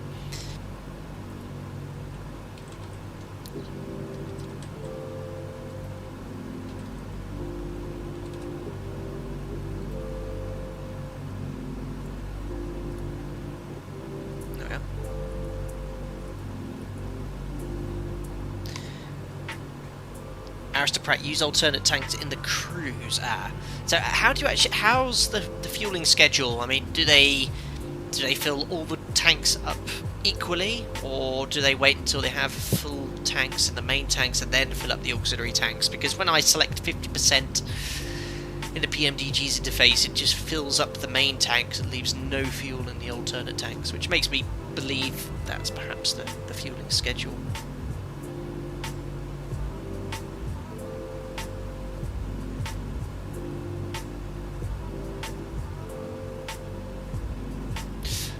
Guys, England final on Friday. I don't think the majority of people here would support England though. Big game, 8 o'clock. Wow. I'm off work. Amazing. I won't be streaming Sunday evening, as you can imagine. usually football doesn't really whet my appetite, but I do love the Euros and the World Cup, and I really do like to get behind England. First final, is it 55 years? 56 years? Crazy. Branded Air pilots use the HUD regularly in the real world. We don't have heads-up display fitted to our fleet, but I think airlines that have it utilise it on every approach. John, is it time for the in-flight lobster and champagne yet? Yes. We'll crack open a bottle of Moet and get the lobsters out, and the caviar next.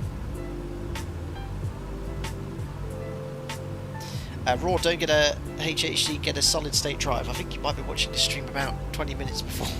But yes, I might utilise getting a second solid state drive, because I know HHD, with all the moving parts, will like to break. But the cost of solid state drive, well, for my ortho, I would need a stupendously expensive solid state drive for 8 terabytes.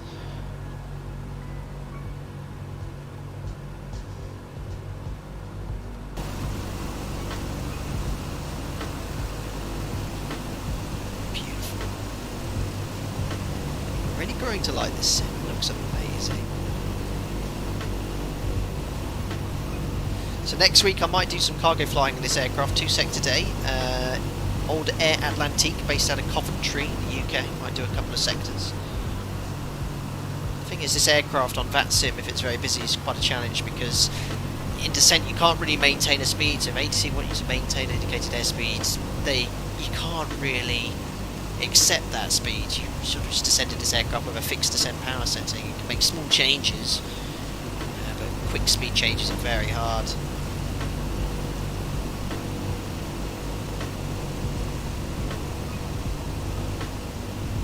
Hackett says, yes, we're getting good service in the cabin, champagne, lobster and caviar. The stewardesses are gorgeous.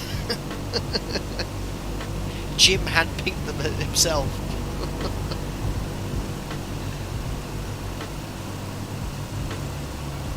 I'm getting amazing FPS out here. That was 60 FPS. So a lot of my settings are on high end in Microsoft Flight Simulator. I have the clouds actually down to medium. They look okay, a little bit marshmallowy. It's sort of a compromise I found to get smooth FPS. One of the biggest improvements in performance I got was actually to disable photo geometry pictures. So basically the 3D buildings are all generic, as opposed to the photos of the buildings, which was a massive FPS. I love that so much. So it's a cool livery, yeah, very very nice. It's just a bit of a generic one, because there was an Alpaca Airways one yet with this one. It's amazing. So, almost a third of the way, almost a quarter of the way. It's actually going quite quickly.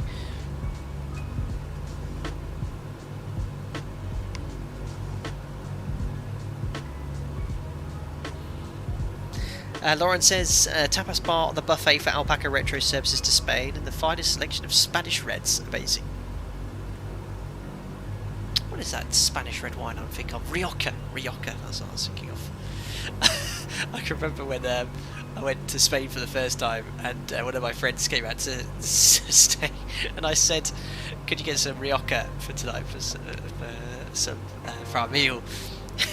And he said, how do you spell that? He said like this. He went, what, Rioja? So I always call it Rioja wine, but it's spelled, looks like Rioja, but it's pronounced Rioja.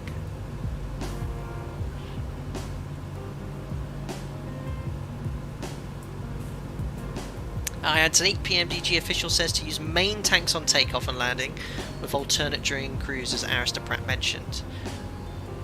Yeah, I got that one, but it's.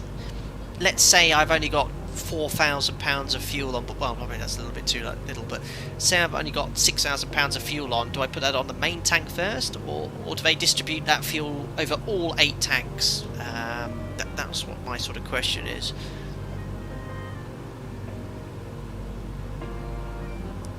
Tom, altitude speed restrictions enable Alpaca 6 Delta Charlie. Well, altitude restrictions, fair enough. I think you can manage those.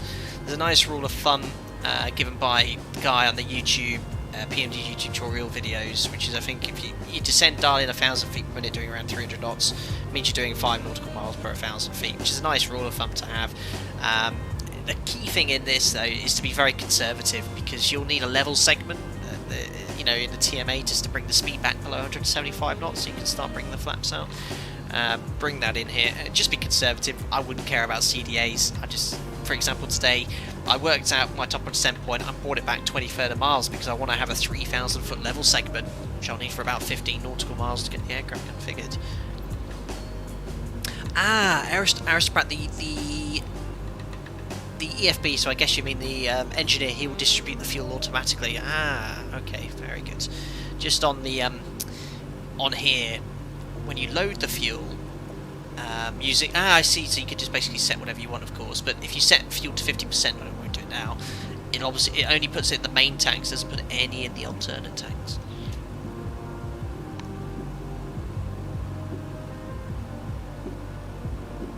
Hi Nidsley, do you have some table performance to plan the correct engine power during takeoff, runway length, weight and wind? Yes, Nidsley, in fact, let me just bring it up for you. PMDG do provide a very detailed pilot's operating handbook, so you've got a tutorial which I reference just to occasionally, because it talks about if you mess something up, how to get them configured correctly. Here's the pilot's operating handbook, very detailed, really nice. And back here you have flight operation data, all sorts of power information. I think this is for performance, for takeoff, dry, wet. So wet basically injects water or alcohol or some solution into the cylinders to get more power. But yeah, you've got all these performance tables here. It won't go into detail, sort of like unique to the runway, so slope and things like that. Now I rotate this. So you can find out, oh god, I haven't seen one of these since my ATPL days, but you can find the runway length, work out your gross weight, work out your takeoff roll. Runway length here. For cruise as well, you've got additional data. How do I rotate quickly? There we go. It's not working. There we go. For the cruise you have different cruise power settings. So I'm using the AFE at the moment, so he's set cruise power, but you can fine tune it yourself. But I think if you disable the AFE, he'll stop then changing things like mixtures, carb, heat if you need it, cowl flaps, so something else to bear in mind. AFE, the great thing is he'll do all that for you. So for example, at the moment we're in the high blower power chart because we're in the higher gear cruise. Now you can work out how much horsepower do you want, 1100 or 1200. Here's the horsepower, and then you can just work out your altitude. So we're at 19,000 feet. Ice temperature's this. If you set a manifold pressure of this, you'll get this amount of power. This will be your fuel flow. So yeah, you don't need the AFE if you really want to get into flying this aircraft accurately. You can turn the AFE off, and it's all modelled. It's really nice by the guys at PMDG. I mean, I know this aircraft has come from X-Men 11. Well, it's necessarily been ported directly over, but they know what they're doing. Like the guy who made the tutorials, he flies DC-3s around and stuff like that. So very, very good aircraft. Well, I'd say it's a very good replication of the real DC-6.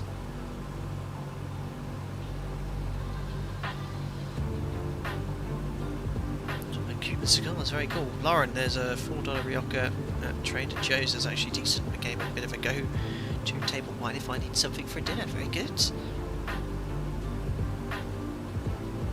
Tim, you have to take the hats off to PMDG when they do an aircraft. They don't muck about doing that. I mean, they make great aircraft. Can't wait to see their NGX, well, their 737 in Microsoft Flight Simulator. It'll be a must-have, I have no doubt. And it'll be interesting to sit next to the Zebo mod and see how it feels in comparison. Pedro, I have to be a member of the channel to fly as one of the Alpacas. No, absolutely not, Pedro. You can come and join me on any live stream. Just if you're on VATSIM, respect the rules of VATSIM, which 95% of people do. They just come fly with me. You can use Alpaca whenever you like as well.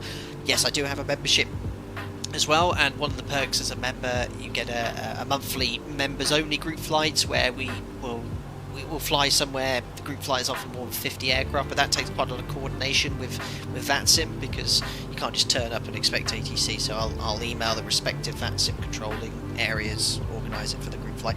I stream that offline just to avoid any carnage. The reason is, for that to work, that members group flight, we all have a scheduled off-block times, because if obviously everyone's requesting off pushback at the same time, 50 aircraft, it's not going to work. So it takes a bit of organising.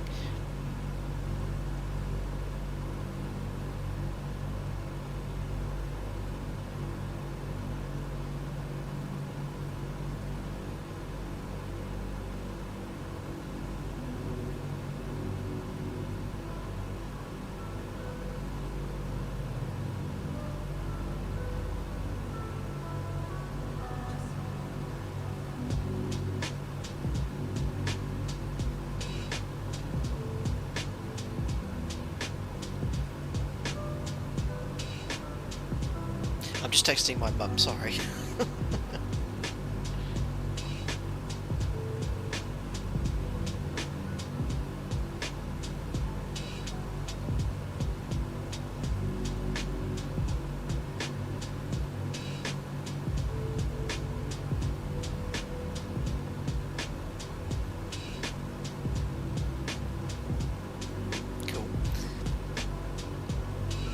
Henry, I always enjoy the Swarm on Microsoft Flight Simulator multiplayer. Ah, yeah, well, that's different. Microsoft Flight Simulator multiplayer, the more the merrier. You know, you can ideally turn up in the same aircraft, but yeah, there's no rules. You can go inverted, fly to bridges, but VATSIM, yeah, we've got to do it, play the game properly.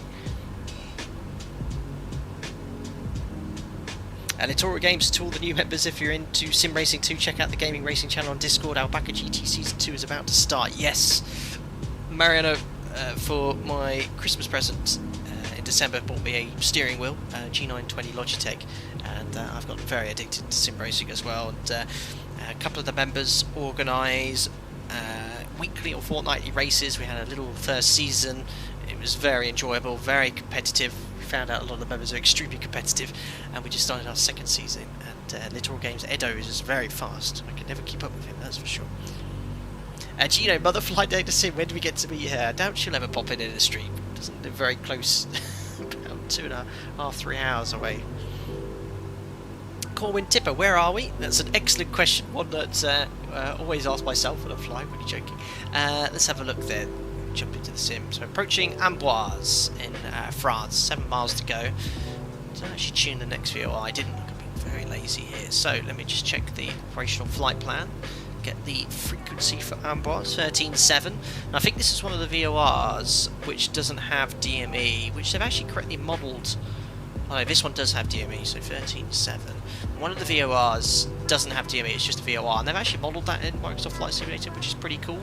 But some of the VORs, the range is like 30-40 miles, but these are en route VORs with a range of 200.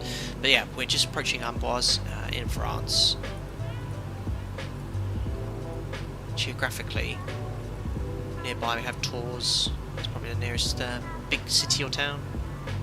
From Amboise, going to be now making a right turn to Limoges, which is 14.5. Put that on standby. There we are. 1 minute to go. 4.4 miles at 19,000 feet. It's about 3.2-ish miles. 3.2 that we'll get to before we're directly overhead. The DME start range. Pedro, it's funny because I discovered Alpaca when you and I landed in Rome and I saw a massive invasion of blue and white planes. Yes, we are often there in force.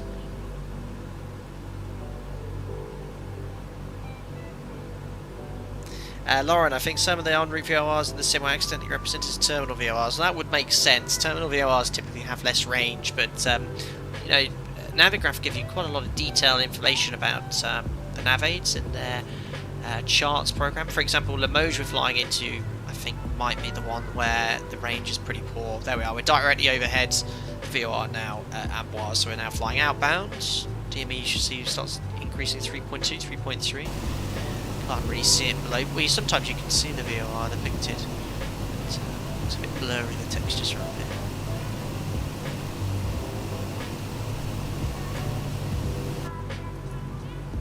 So I'll show you a map of where we are. There we go. We made good progress though. Third of the way. Flight number 190. There's Tours, mentioned a second ago. Poitiers, Limoges. All these are VORs, utilising existing airways. Perpignan. There's Menorca. So there's a VATSIM event here this evening, starting in 15 minutes for 2 hours, covering all 3 islands. I think Menorca is probably going to be the least popular of the islands, which is why I chose it. Palma will probably be the busiest, and then Ibiza, then Menorca here. But I fly to Menorca quite often. I've already been to Menorca a couple of times this year. Very good.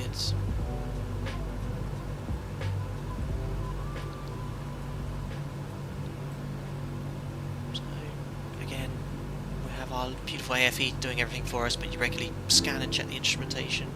Makes all within limits, all pressure, all temperatures in the green, carb air. It's obviously cold coming into the carburetor at the moment. RPM set, 600 pounds per hour per engine. Looking good. No splits of the needles. So sort of really experimented with some of the options here. So I think this is the ability to choose the source of the fuel. So obviously we've got it coming from each engine's feeding off each respective main tank, but you can select the alternate tank, and I think you can cross-feed. Yeah, look, you can move fuel. I don't know from which tank to where yet. Pretty neat here. This is to, you have a master propeller pitch to control the props for all the propellers, but you can increase and decrease individually. I don't want to press anything because I don't know anything about it. What I really like about PMDG as well, you have the old radio panel here, which is how the guys would have used it. It's nice that they've kept it. It isn't modelled because, like with all real aircraft, it's probably retrofitted now. The existing DC-6s with fancy GPS here and the modern avionics suite, so you can change the radio frequency using that system. So the old one, which is pretty cool. P.S. Menorca is the second deepest natural harbour in the world behind Pearl Harbor. Well, there you go. Learn something new every day. I had no idea.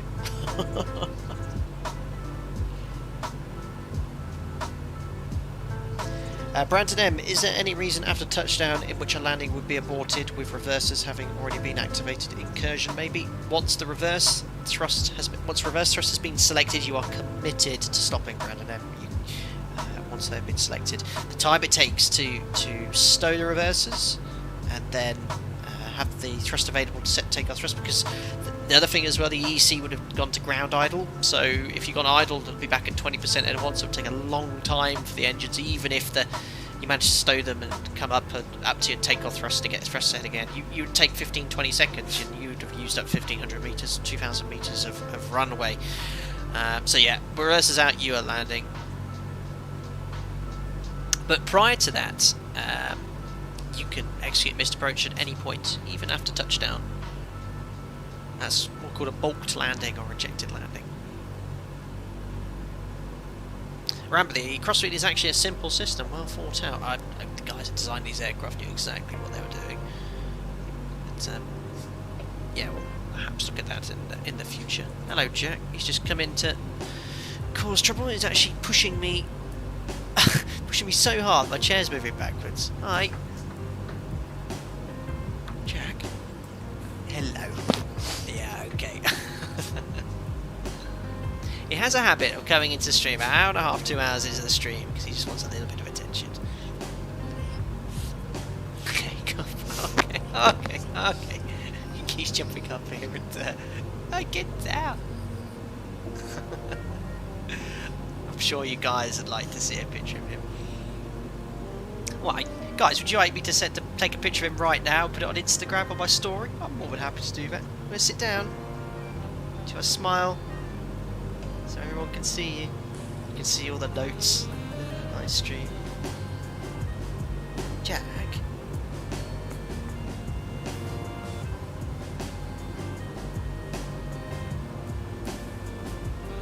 There we go. I've just taken a picture of him. Make sure there's nothing too revealing. No, you can see my purple pen.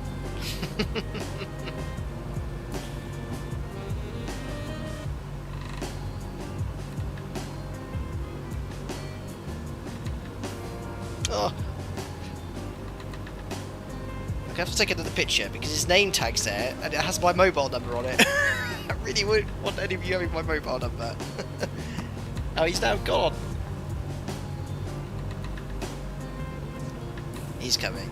He's coming. Oh, he's got his donut now. Jack. Hey. Jack. There we go. Gino. Gotta look at the gel pen out of frame. That all looks legit. You can see my flight bag in the background, but that's it. Right, I'll put a picture of Jack right now live on Instagram for anyone that wants to see it on my story.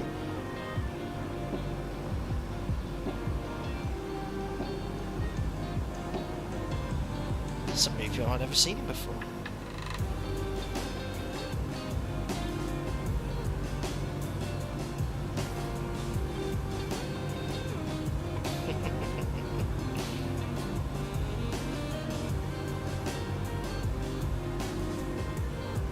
Just posted it, guys.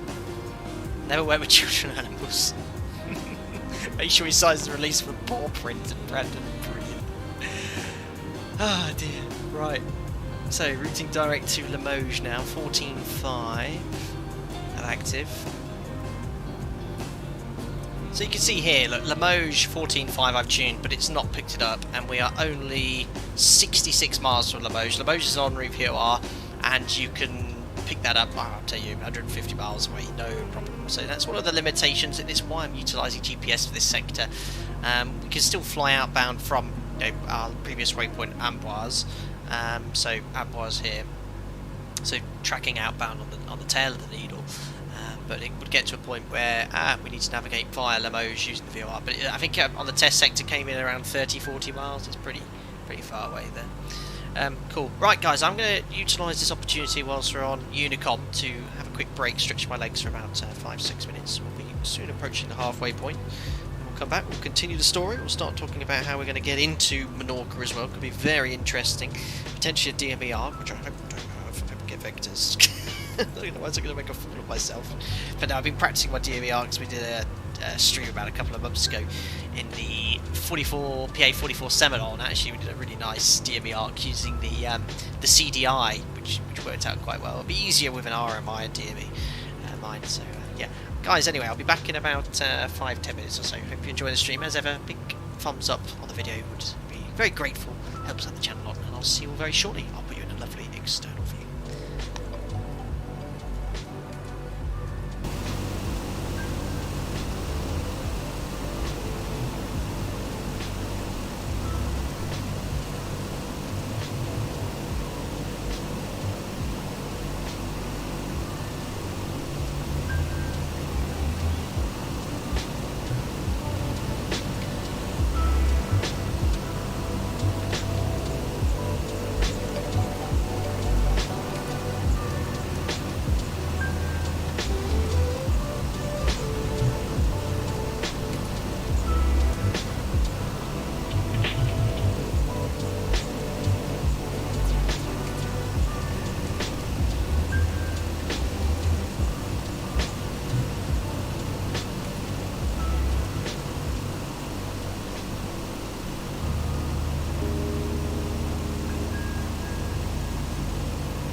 Thanks a lot, guys. That intermission was a little bit longer than I planned on being, because I had to bring the washing in. It started raining, and then I put it in a tumble dryer instead. I'm trying to use the outdoor washing ball there, but it was actually wetter than it was when I put it up a few hours ago. Oh well. Excellent. Right, how are we doing then? Has Flying Live frozen? No, seems to be matching 264 knots. So that's saying 18:30, that's 7:30, so that's half an hour before the VATSIM event finishes. Inbound to LEMH, 22 miles away. Let's see if we picked up the VOR now. Yes, it has picked up the VOR now. So we'll come upon LEMH box 1 and 2. The frequency for LEMH is 14.5. 14.5 and 14.5. That's active as well. Yeah, so using GPS, we're still using VOR as backup, and we should be directly overhead LEMH. Well, you can use a DME. Hold on, where's the camera moving? There we are. That's probably the easiest way of doing it in 5 minutes, or you can do a classic distance, speed, time calculation. So with GPS, you've got all the additional information you need for the speed triangle. So distance is 19.5 miles. Call that 19. Divide that by the speed, 264 times 60. So 4.3 minutes. So 4 minutes 20 seconds odd until we get to LEMH. There's LEMH Airport and the VOR as well. Nidsley, hi guys. Sim is very beautiful and powerful. We need a 737 here. Yes, Microsoft Flight Simulator is improving for sure. I can't wait to try out a 737 as well. But still like X-Plane 11. DC-6 is stunning as well. It is beautiful.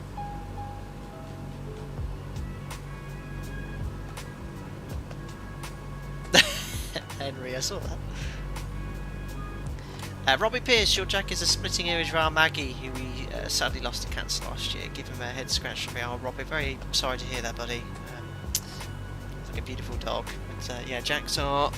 Well, honestly, he's like my best friend. Like, dogs are incredible. They are amazing. It's... I can only imagine how sad it is for her. But yeah, we'll give him a scratch for your old Maggie. John, it rained on our washing the other day. We've left it out until it stopped raining, and then it dried the next day. That's actually good thinking. I haven't actually seen the forecast. I think it's very good the next few days. So I was hoping to go cycling today, but I can get time because of the stream preparation at test sector. Yeah, the weather forecast isn't that great this weekend, is it? Rain. I can tell you, green lobster's very good. I haven't tried it. It's all for our fair-paying passengers. Lauren, we're getting the remnants of the tropical storm heading up east coast of the US right now. Mostly just rain by the time it's gone up to Boston. Yes, far rather have rain than a tropical storm, mind.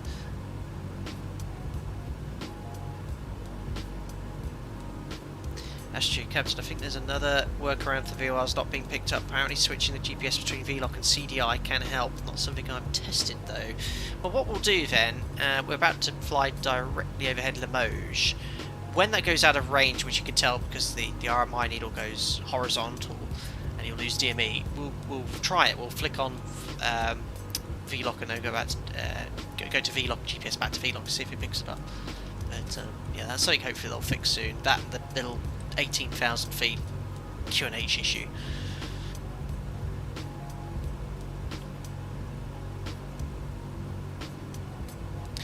Pedro, in what altitude do pilots in real life disconnect the autopilot in landing? Sorry for my English. Pedro, far better than my Spanish. Very nicely put. So it varies, Pedro. I mean, typically between 500 and 1500 feet, but there's nothing stopping you, workload permitting, from disconnecting below 20,000 feet. Really depends where you're flying into, what the weather's doing. Below 24,500 feet with my operator, we can fly manually. But typically on most days, you know, the aircraft's configured to land, checks complete by around 1,000 feet, and then you disconnect as soon as that's done. A good question.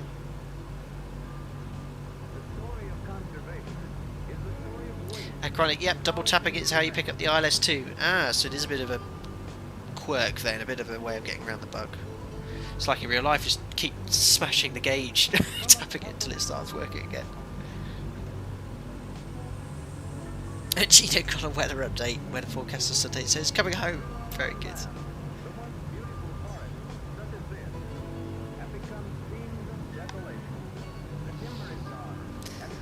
Beautiful, almost halfway. There we are. Overhead LEMH. See if we can find the airport and the VOR.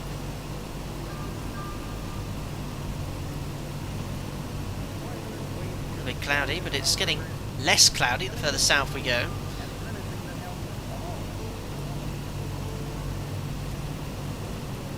I think LEMH is only served by Ryanair and a few other domestic French carriers.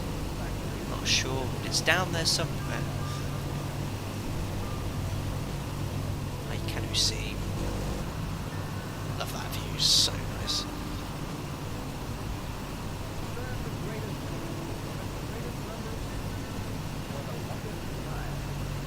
Love to have a passenger ride one of these. I bet it is loud.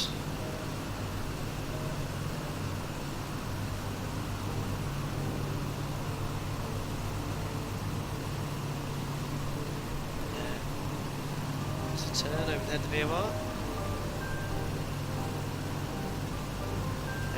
Just to think that these would fly for upwards over 12 hours, just fine, no problem. Transatlantic. I think she just sat in all the weather. You know, 19,000 feet where we are, up to 25,000 feet.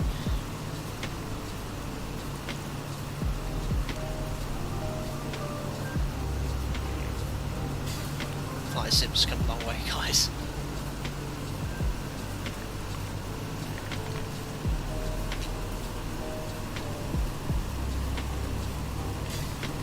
Such an awesome view.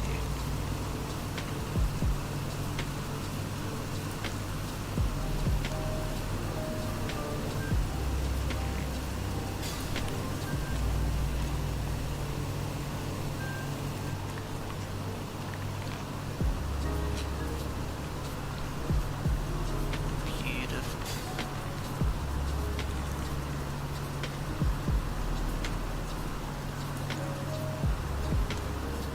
Yeah, imagine crossing the pond in one of those. I know, John. Might be a little bit too ambitious for a live stream. I'm trying with 15, 16 hours. Well, actually, that was one of the things I noticed on my break. On VATSIM, there's a few aircraft going inbound to Menorca, flying, I think, directly overhead us. It'd be quite cool if we could see them. Reminds me of when we streamed in Concorde and we were flying overhead everyone at 60,000 feet, but here we are, now being overtaken by all our turbofan friends. And Gino's just overtaking us, but the main airway is slightly left, but I can't see. Is that traffic or a star? There's something there.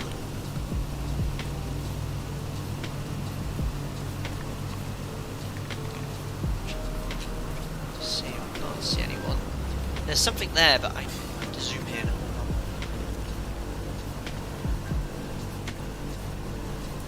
I think there's the stars coming into view.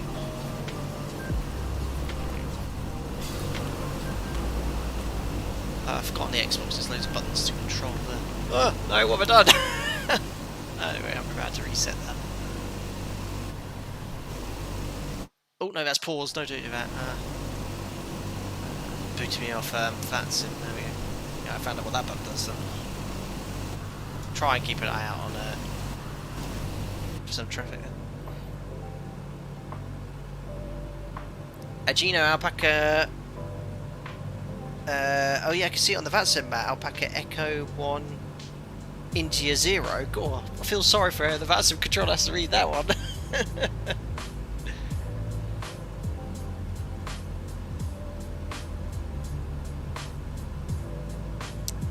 Leo LOLX Triple D YouTube. What is the most realistic simulator for you?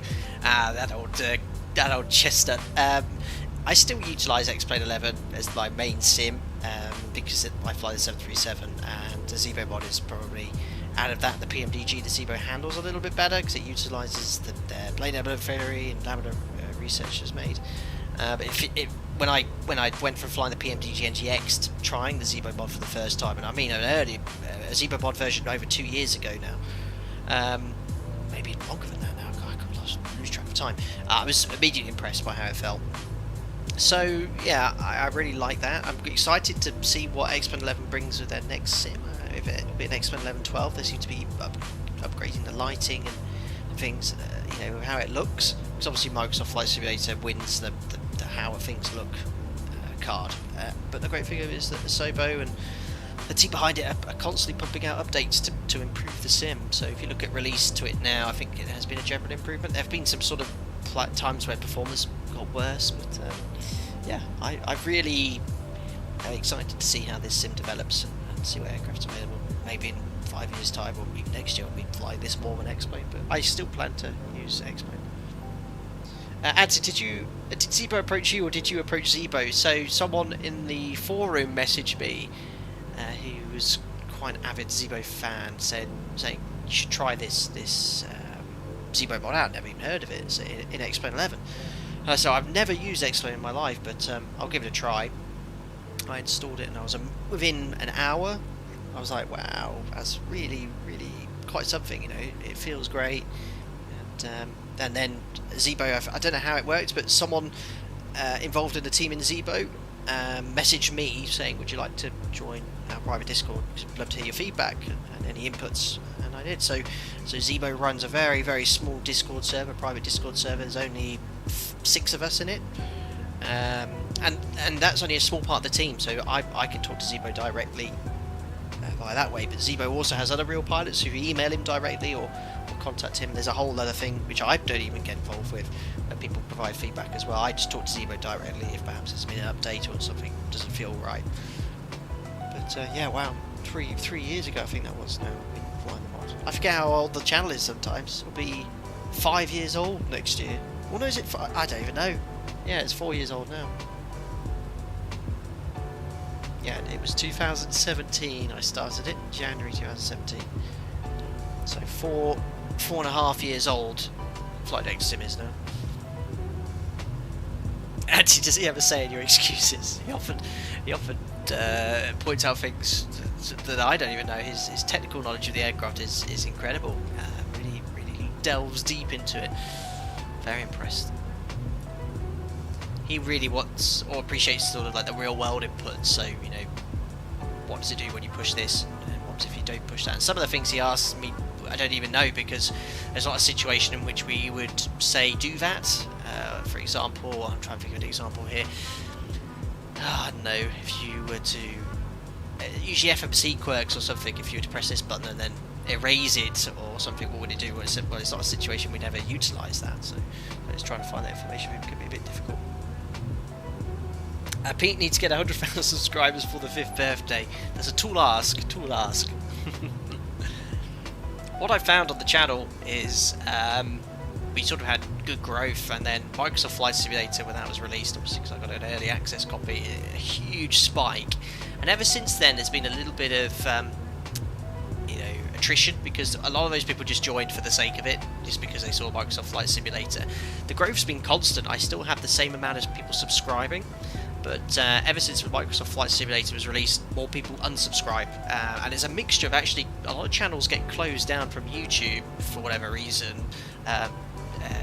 I don't know why, but you can see all these stats and analytics. So ever since Microsoft Flight Simulator, the growth has been it's always been the same, usually around 1,500 to 2,000 people above join.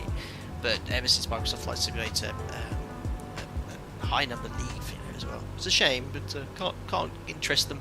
A lot of those people that joined probably are more interested in GTA or something like that. I like GTA 2. I can't wait till GTA 6 is eventually released.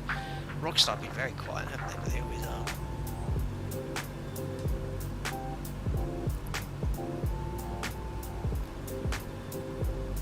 Reverse screen simulations. Any plans to use the Anybell's A310 on release? I have it in my X-Men 11 already. Anybell's very kindly sent me an early release copy. I cannot stream it though until they give the go-ahead. So I hope, as long as I'm free enough, to stream it prior to release. But I am able to share some pictures, but I've been planning this stream for the past 24 hours, so I've got around to doing it.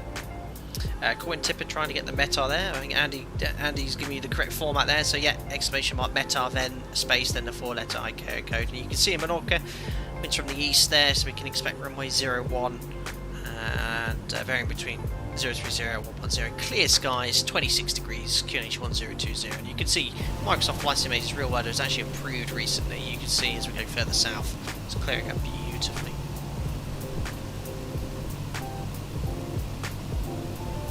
Really nice. Oh yeah, let's have a look here at this VOR. Right, so you can see we're out of range from that VOR now in LEMH, which isn't that far away. So what I'm going to do is just quickly go to Gyro Pilot here. I'll try and do that thing that someone suggested, which is to cycle from VLOC to frequency. Oh no, I need to go VLOC. And let's just cycle this a couple of times. What was the frequency at LEMH? 14.5. It's active again. No, it's still not picking it up, look. Which is a shame. Let's go back to GPS and then localize it. There we are. Anyway, we can tune the next VOR en route anyway, which is GAIAC 15.8. Now GAIAC I don't think has DME, it's VOR only. DME associated with GAIAC, so we'll go 15.8. Why am I not using my radio tuning panel? Yeah, it's not working. Sometimes it just doesn't work in Microsoft Flight Simulator, but we can still do it manually.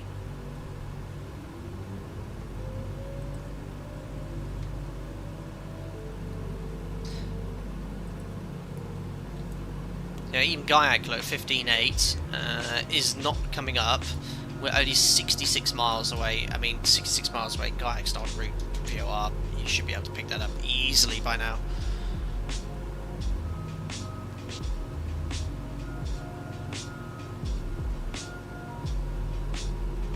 Lauren, how many FMC quirks are actually lag hacks abusing the ridiculously weak by modern standards CPU in the flight computers?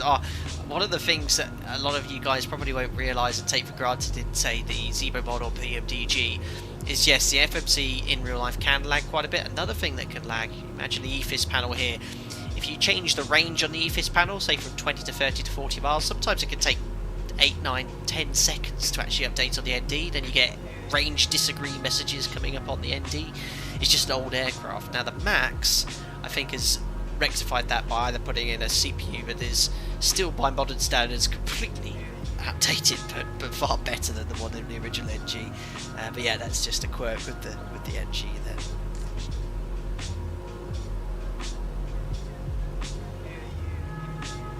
Antonio Augusto Pagnelli Pinto, hi, he says, in mid-flight on the Zebo right now, and I have an issue. The aircraft is slightly banked to the left. It flies straight. It's not the first time this happens. Does anyone have a clue? Take a look, Antonio, at your rudder trim. Make sure your rudder trim is set to 0. Down here on the pedestal, you should have a little gauge there. Make sure that's set to 0. That's my first sort of inkling of what could perhaps be going wrong, and then hopefully your aircraft will be less baked afterwards. I'm only taking the big there. I'm only joking. I know exactly what you meant to say. Wrong numbers enter modern aircraft have FMC input lag. Well, the NG does. We can't really call that a modern aircraft anymore. But yeah, the FMC input lag is not that bad. The EFIS is actually far worse when you change the range scale or the mode. Sometimes it can be a bit slow. FMC input lag typically is a couple of seconds, if that. So it's a good job we got GPS today, because look, we're in between two VORs, LEMH and GAIAC, where you can only sort of pick it up within 50 miles. So it was fantastic. On the test sector this morning, I actually generated a well, the beauty is you can use SimBrief by Navigraph, I can say now, and you can save a copy of the flight plan in the Flight Sim 2020 format and load it in, which is really, really convenient.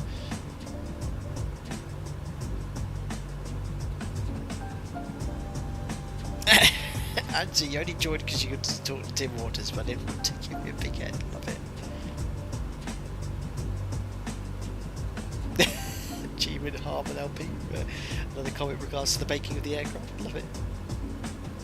John Padfield, I thought someone might make an Airbus dig.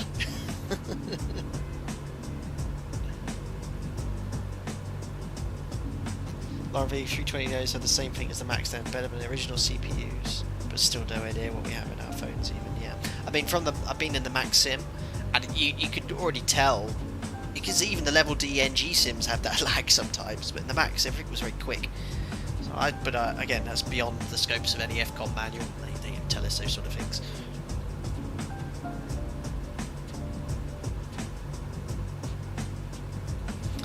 Beautiful. Look how amazing the weather is over the south of the UK at the moment. South of... Oh my god, get your emojis out here.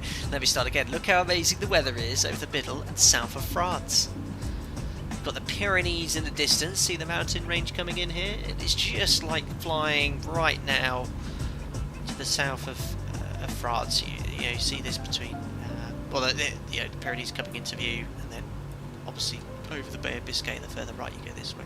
You can I don't know if you can just see the west coast of France here, and then I think that might be the coastline. Quite hard to see, but really, really nice day to go flying.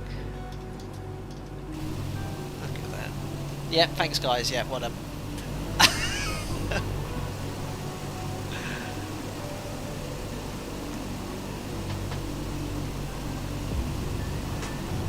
Fly Live might have frozen again. The altitude seems rock solid at 19,226 feet. Usually there's a few oscillations. DC-6 is singing beautifully, no problems whatsoever.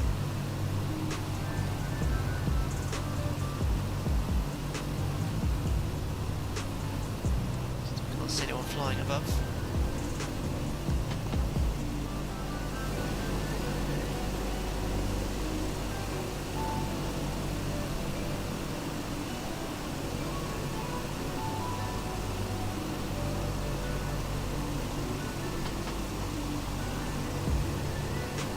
Talking to Marietta, looking very nice. Let me just reset Fly Live. They're saying we're doing 265 knots. We're actually doing 278. So Fly Live is frozen again. I don't think it's so much Fly Live's problem. I think it might be an issue with Microsoft Flight Simulator and the way it communicates with Fly Live Studios. It's something called Sim Connect.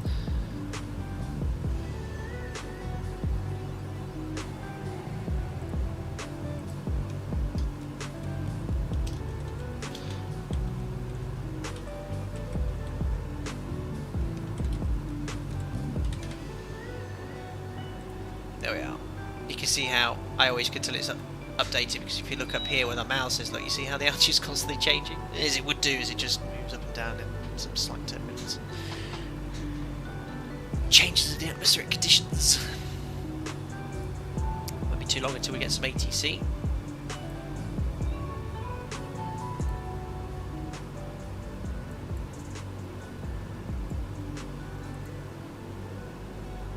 So I'm looking on the VATSIM map.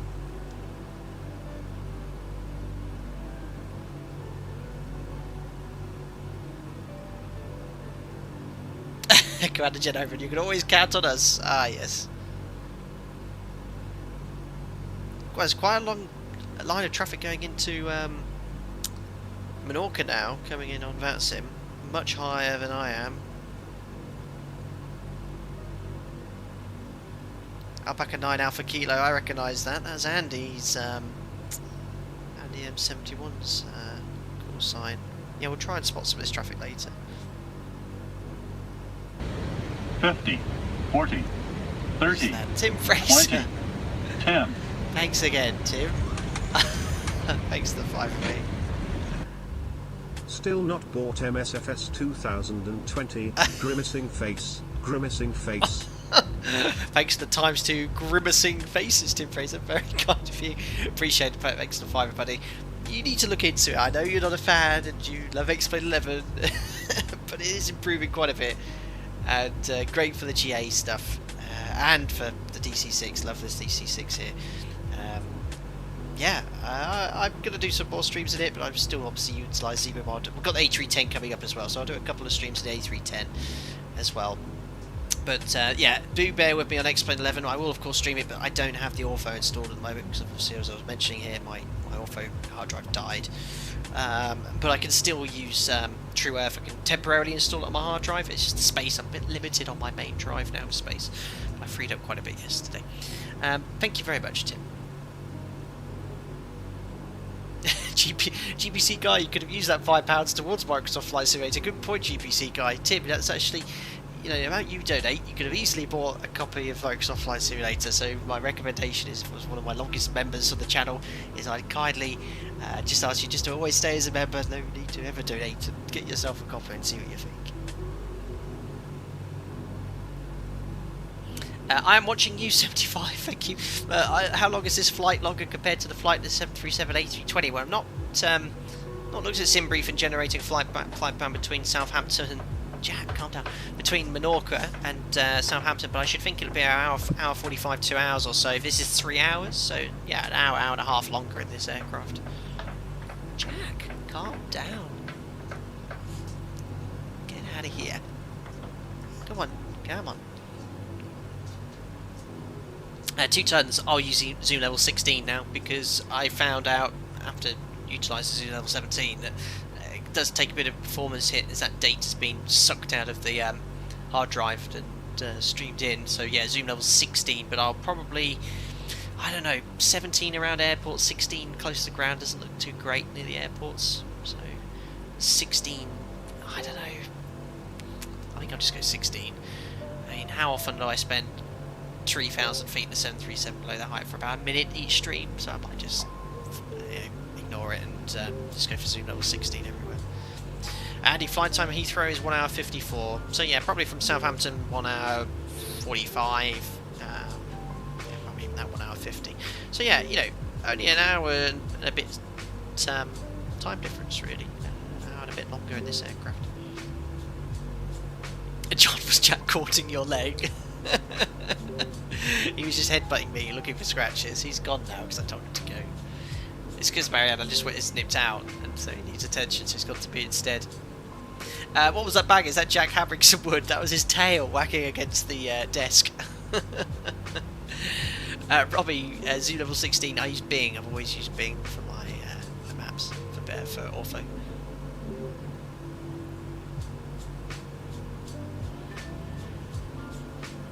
Andy, I should be landing about 10 minutes ahead of you. I saw you zoom past me. Oh no, actually, you're probably still behind me if you're only going to be 10 minutes ahead. Oh no, I can see you on the VATSIM map. You've got a Ryanair 27 Yankee Golf right next to you. He's going into Palma though, and you're going to Menorca. I'm quite glad I chose Menorca. Looking at Palma to Mallorca, they have 27 arrivals. Ibiza 16, Menorca 8, so I knew this would be the quietest one. If I went to Palma, I'd cause a lot of problems in this aircraft, that's for sure. Lauren, next Mog F Sao Paulo, Rio, or Buenos Aires, Santiago. My main drive is going to be housing ortho tasks before long too. Time to start looking at a very large external USB-C drive, I reckon. Yes, we need to get around to organising that. So yeah, I was going to post either tomorrow or Sunday.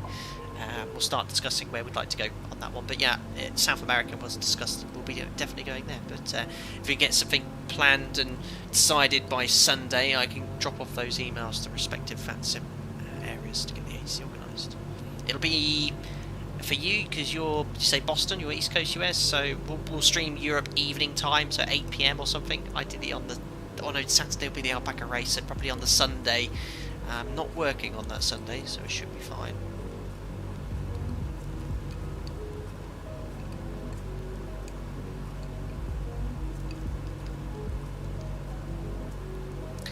Adam, the Madeira approach, how do you get the waypoints Jello and Rosario on the ND? Now Adam, if you look on YouTube, type in Flight Deck Sim Funchal on Madeira approach, and you'll be able to look up how, I think Jello I managed to get in on a fixed page. Can't remember that other waypoint you're referencing, but if it's coded as a waypoint in the database, you can select it and use it as a fixed page.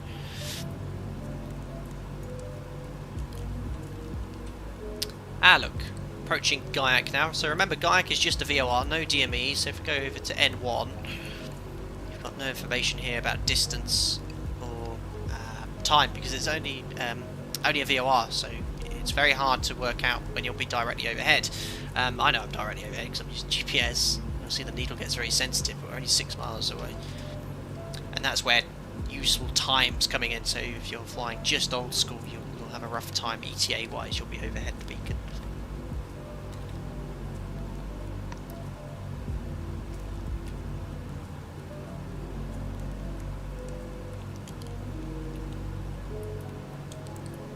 Look at this weather, just absolutely spectacular.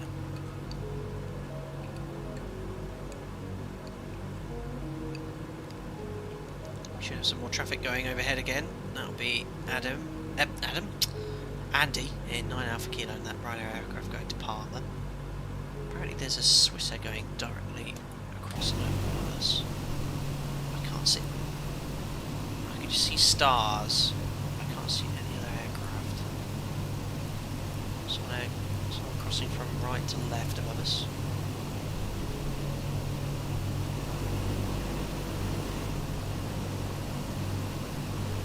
Did I see him? No, there's some stars coming into view here, some more switches.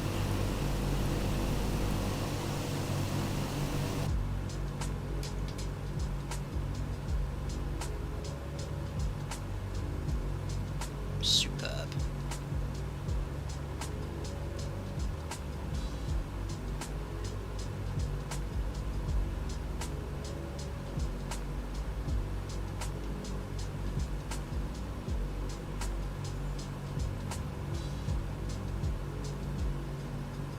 As us passing overhead the VOR, we're now got it flying with the tail to needle, and now I'm bound to Perpignan.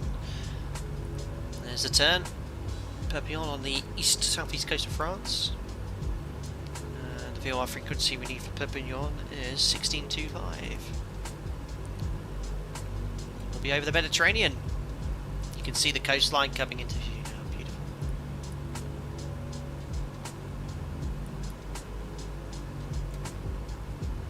1625 is active and identified. Well, we guess we can't actually listen to the ident in the DC-6 at the moment, but we're flying directly to the Perpignan VOR now. That has got DOE, so 80 miles, 17 minutes, 285 knots ground speed. Adam, you got Jello in the FMC, but not Rosario. Perfect. I'm not sure you'd be able to get Rosario, but I can't remember Funchal off the top of my head the orientation and the waypoints you need to build that sort of references in the FMC for the visual.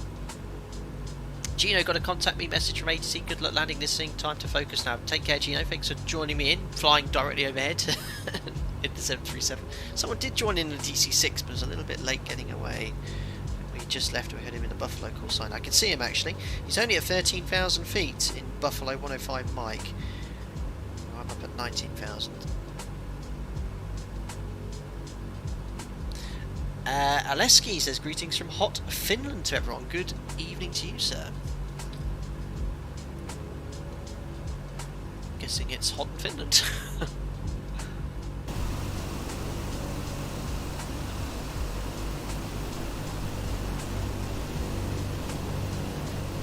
A cloud in the sky.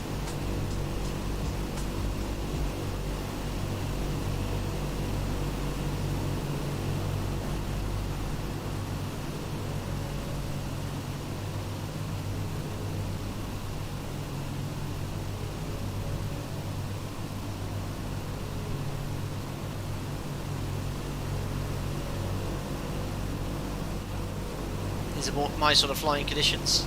No weather avoidance, no icing, no turbulence. Look at that. Sweet.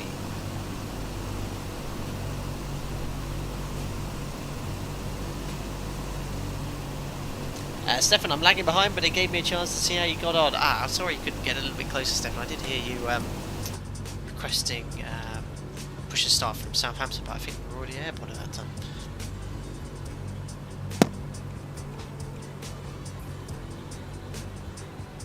Tom, Captain's belly must be against the yoke, appear to have a pitch oscillation at the same rate as breathing. Oh, I don't know. I hope you can't hear me breathing. Probably got it a bit close to my nose.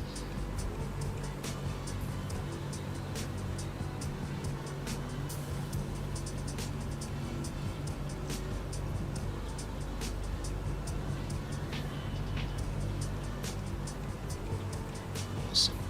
So how far away from top of descent are we a very conservative top of descent here, so we've got a lovely level segment to get the aircraft configured before getting onto the ILS. But I calculate it as being 70 miles from the Menorca VOR based on flying the DOB arc or the expected vectors. Not too far from what the Simbury flight plan said, so that was 2 hours 37 minutes into the flight. So that's going to be at time 14. It's now 33, so we've got probably about 45 minutes till top of descent. 30 to 45 minutes till top of descent. Probably the usual Microsoft Flight Simulator autopilot pitch oscillations. Yes, you can see, look, it's already, 200 feet per minute. You feel that change in rate of descent. It's G as well. Yeah, it does sometimes jump up and down. That's why I came up above 18,000 feet, because it doesn't maintain the autopilot. Actually, someone did say there's a workaround for that.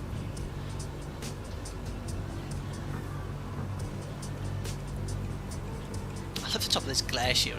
It's like reminds me of a barber's leather chair that you wait for when you're waiting to get your hair cut. And this whopping great big rudder trim, which they dig straight out of a submarine.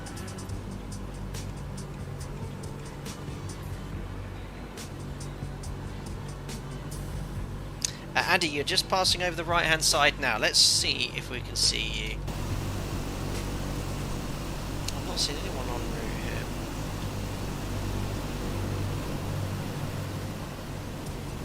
Can you see me?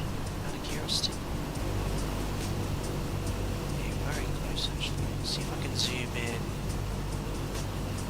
I don't actually know how to control zoom using the Xbox controller.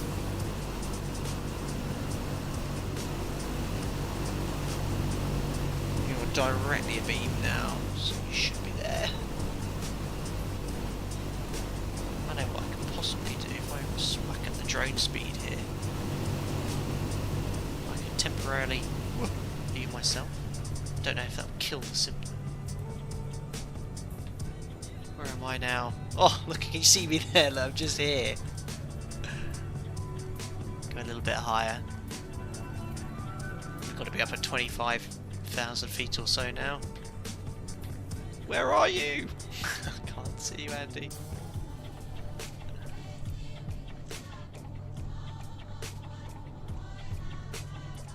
Should appear. It doesn't have exact model matching, but you come up as another aircraft.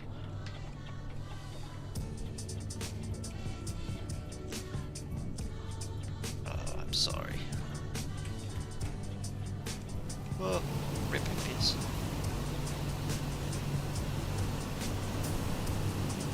Directly abeam now. On the right hand side, probably because I'm blocking the air. Nice, can't see you even though we're pretty much directly overhead on the VATSIM map. It's very hard to judge which way is vertically up as well. Just try one more time.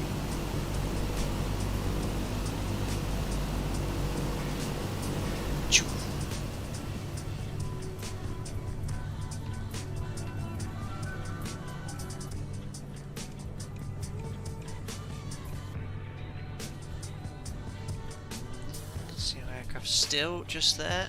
This drone camera is very powerful. No, I cannot see you at all. You should be just slightly ahead now. Damn.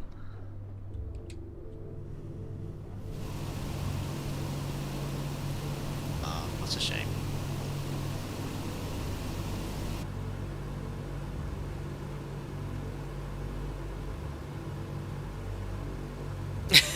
Hakan, since you're a cool pilot, you obviously use sunglasses.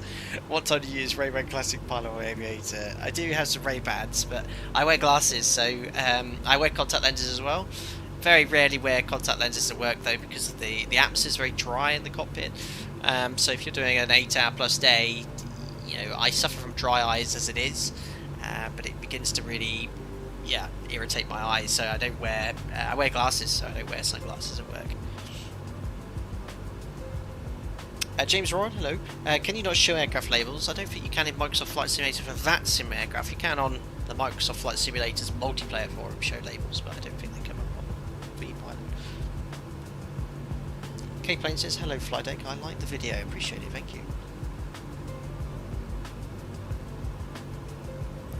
Nicholas, what would you do with that airplane flying into clouds at cruise altitude? Well, it is certified to fly in icing conditions. You have a vast array of tools to assist with you. When the aircraft gets ice, so for example, there's a way of blowing warm out the windshield, windscreen. The prop can be de-iced, the leading edge parts of the wing and the vertical horizontal. I don't know about the vertical stabilizer, but the horizontal stabilizer. They're heated as well, or can be heated. So yeah, you can use it in icing conditions. Little Tigger said, "Hi, how are you? Could you please explain me how the fixed rings of the Cebu 737 works?" So you go to the fixed page, type in a valid waypoint. You can even select the runway if it's on one of the departure arrival routing runways, or if you selected a departure arrival, you can select the runway based off your selected airports as well. Just go to the fixed page, type it in. Okay, planes, is your goal to get to 1 million 100 subscribers? Is it 1 million? Well, 1 million would be nice. Does subgroup, is it, it'd be amazing to get subscribers. And what I really want to have is the YouTube plinth, not plinth, they get a YouTube play button. That's the word I'm looking for. I want that on my wall. I think it would be really cool. So yeah, I mean, I always like people that subscribe. It grows the channel, it gets it out there a little bit more as well. So yeah, don't forget to subscribe. But I genuinely enjoy this. I enjoy creating content. I enjoy flying on the flying sim. I enjoy planning the streams and the sectors. Always have done before I started the channel when I was much younger, and I always will. It's fun. I love it. I mean, who doesn't want to fly the virtual DC-6 from A to B virtually? It's wicked. I mean, it requires skill. There's a sense of achievement when you complete a flight in an aircraft like this, even in the Zebo mod, so it can do in real life.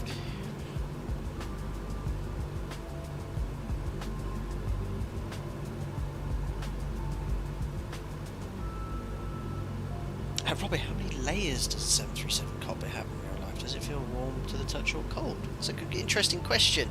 Now, obviously, we're not in the 737 here, but for example, the window is heated. The windows L2, L3, I'm trying to think of numbers now, are R1 and 2 and L1 and 2. But the third window sort of has the same amount of windows here. The DC-6 is unheated, so put your hand on that, it's very cold to the touch. Also, the metal parts of the aircraft in the cruise in the 737, you have the metal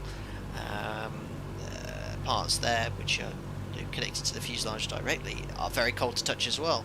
The guard for the window as well, there's a rail, so when you open the window and close it, that also gets very cold. If you put your chocolate bar in it, it'll freeze after about an hour or so. But layer wise, yes, the window has 2 panes of glass there. Robbie, what's an odd question? Well, we have odd and normal questions, but there's no such thing as a bad question, you know.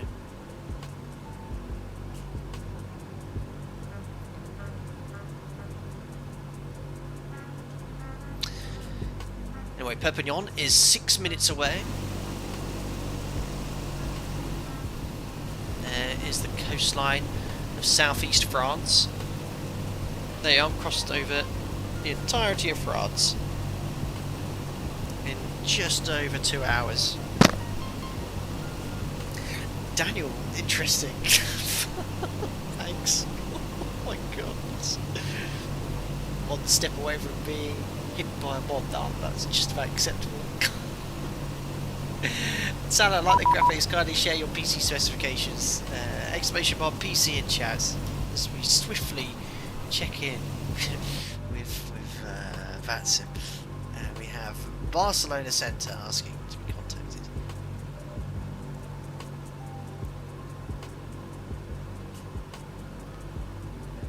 Every question is well within reason, Daniel Martins. Aviation wise, there are some ridiculous questions you could obviously ask, that being hello, Ryan, that being one of them.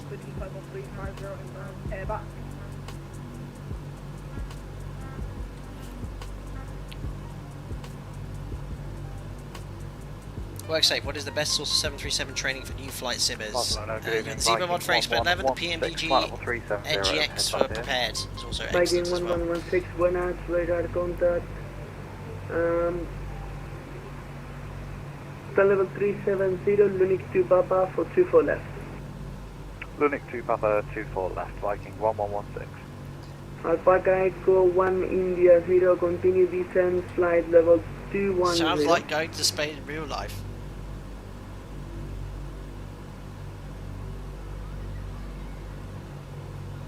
Barcelona radar, hello Alpaca 9 Alpha Kilo, flight level 390 inbound, Golf Echo Alpha November Tango. Alpaca 9 Alpha Kilo, buenas, radar contact, Sargo 3 Bravo, runway 01. Sargo 3 Bravo for 01.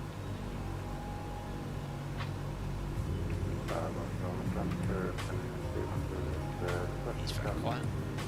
Scandinavian I have to admit, the pilot compared to X-Pilot, I think the 250. radio sounds a lot more realistic. God, look at the autopilot, it's struggling to maintain 1-0. Alpaca 3 Bravo 01, Alpaca 9 Hola, Alpha Kilo. Ryanair 27 Yankee Alpha, default level 350. Ryanair 27 Yankee Golf, buenas, radar contact, Lores 1 Papa 24 left. These are all the same stars as real life. Lores 1 Papa 24 left. Lores 1 Papa 24 left.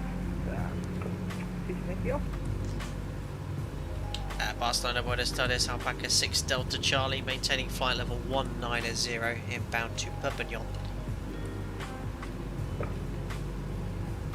Alpaca 21 Charlie Golf Palma 11904, have a nice landing. Someone's blocking the views.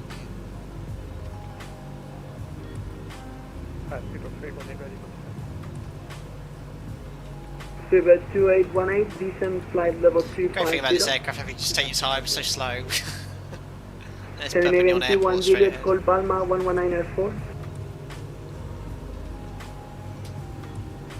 Fraction 766 Mike Call Barcelona 12665, have a nice landing. 12665, fraction 2. Trying to get in, I can't go a word in edgeways. We need CPDLC. Viking 1116, request descent. Overboost. Moderate stress range. Jim, I thought you were looking after me today. Definitely on, isn't he? Cruise. When you got 35 inches and 150 BMEP. Barcelona radar, good evening, EGHI 022 with you, flight level 3708 bound to London.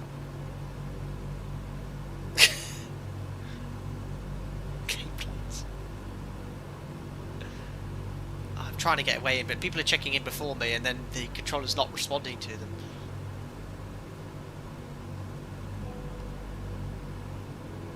I'll try again. Barcelona, Buenos Tardes, Alpaca 6 Delta Charlie, maintaining flight level 190, approaching Perpignan. Oh dear, we've killed the approach en route control already. Well, I've checked in 3 times now, and I've heard other people check in with no response. Viking 116 layer check. We've got you 5x5 now, Viking 1116. Viking 1116, descent level 260. Descent level 260, Viking 1116. You're right, it's Stefan Pedersen. Yeah, it's just a fixed power setting. Maybe it's a bit high here. We'll keep a close eye on Alpaca that. Echo 1 India 0, call now Palma on frequency 127625, have a nice landing. Just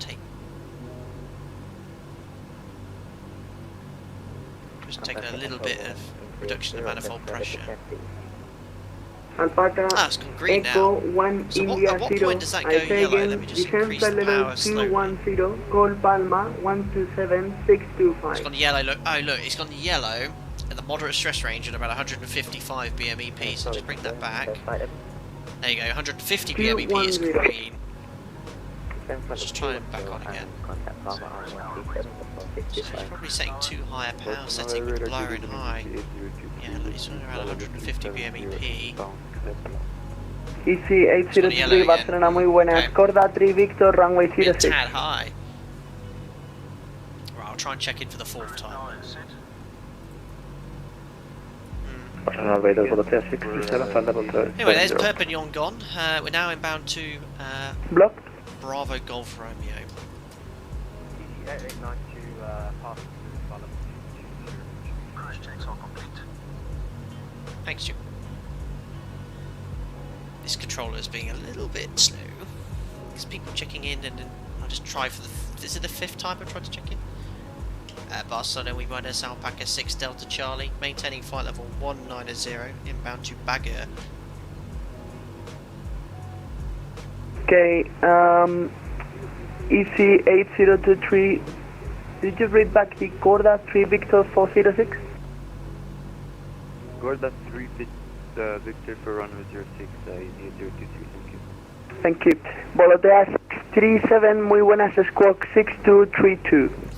6232, Volotea 637.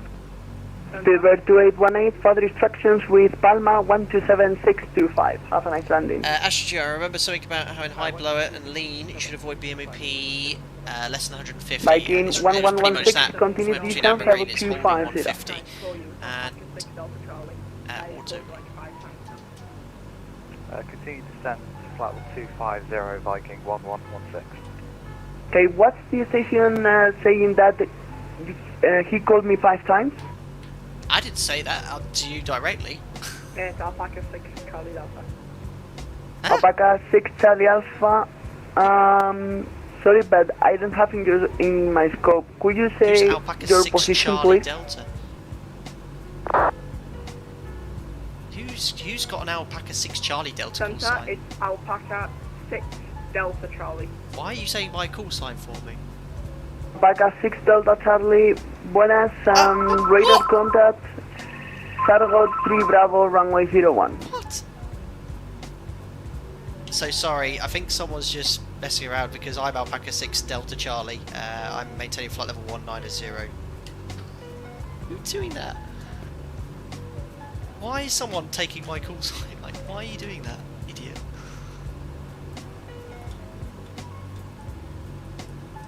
Unless he was saying that on my behalf that I was trying to check in 5 times, but you don't need to do that, you know. What in the world? This is a nightmare, this is terrible. I've been on this frequency for 10 minutes, I can't check it in. And now I heard someone's phone ringing.